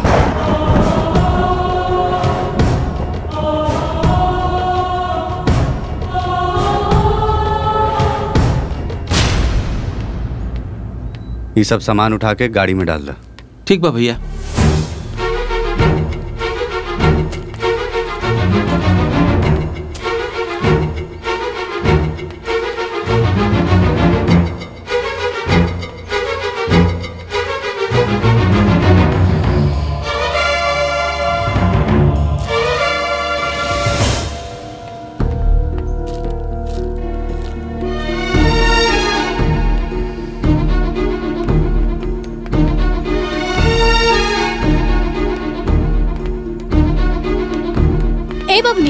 ये सब सामान कहाँ जाता?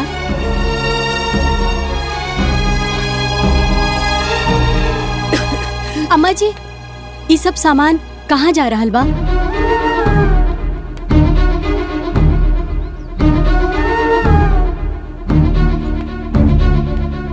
दीदी,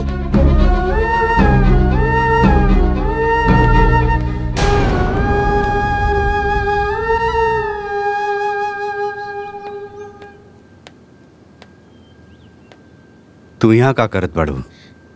जा तैयार हो जा। काहे? काहे का? तारा जाए के बाना? तहर बाबूजी गाड़ी लेके आयल बाड़े। देखत नहीं को सब सामान लोड होता। जा तैयार हो जा।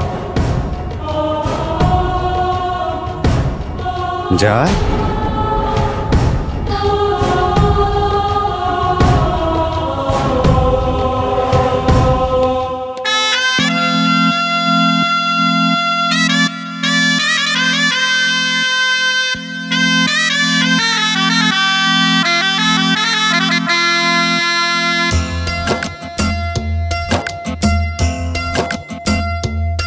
आज आयल बालाचारी मन भायल बाटे भारी।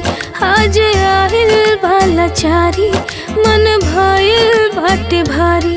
आज छूटो त हमरा से हमरो दुनिया। आज छूटो त हमरा से हमरो दुनिया। कहियो आयल रही जहवा हम बन के कनिया। कहियो आयल रही जहवा हम बन के कनिया।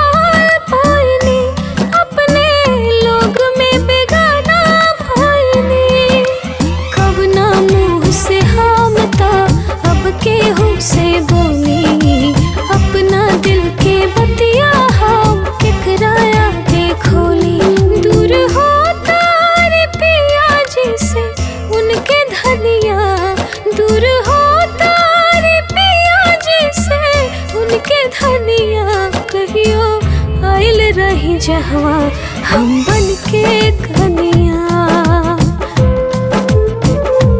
कहियो आयल रही जहवा हम बन के कनिया।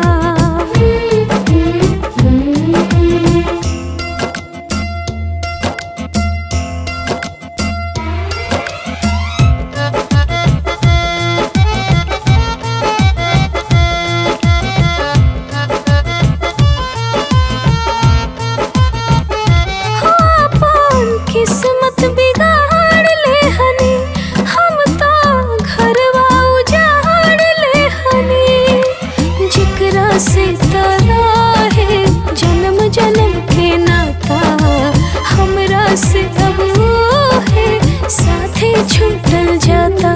दूर हो तारे राजा जी से उनके रनिया।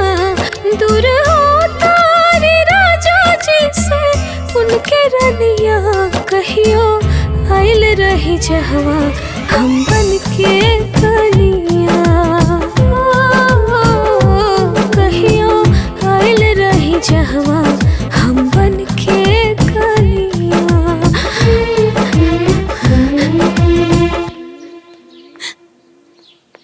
पापा हम केहू के पैर ना छुअनिया, हम पैर छू के आवतनी। अभी कर कोनो जरूरत नहीं है बेटी। जरूरत बा पापा, वो हमार सास ससुर जेठ जेठानी हलो। प्लीज पापा हमके जाए दी। अभी घर से तोहर कोनो रिश्ता नहीं है बेटी। आज के बाद ना रही, लेकिन आज बा पापा, प्लीज जाए दी, प्लीज प्लीज जाए दी।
जा रहल बानी ना, तो अब तो हम क्या माफ कर दे। तू अपना मर्जी से जाता रू, तरह जाए के कर लिया। तारा अपना गलती के एहसास हो गई, हमने की सब के तरह के माफ कर दे लीजा।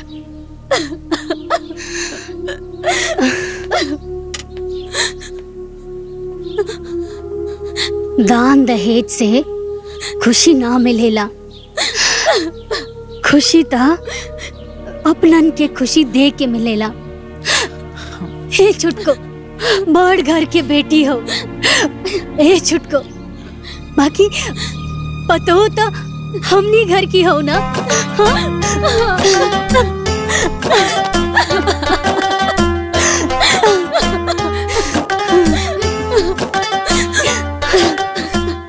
सॉरी दीदी।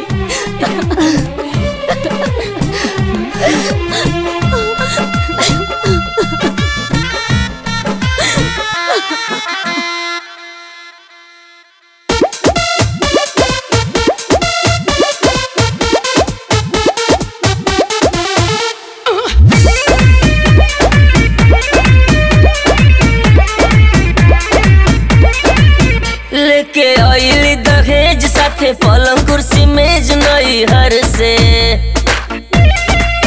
लेके आइली दहेज साथे पलंग कुर्सी मेज नई हर से। एकर देख के पुटानी सब कर बढ़े परेशानी। ससुरा वालों को भाव नहीं देती। हाँ ये गजबे बड़े घर की बेटी। ससुरा वालों को भाव नहीं देती। हाँ ये गजबे बड़े घर की बेटी।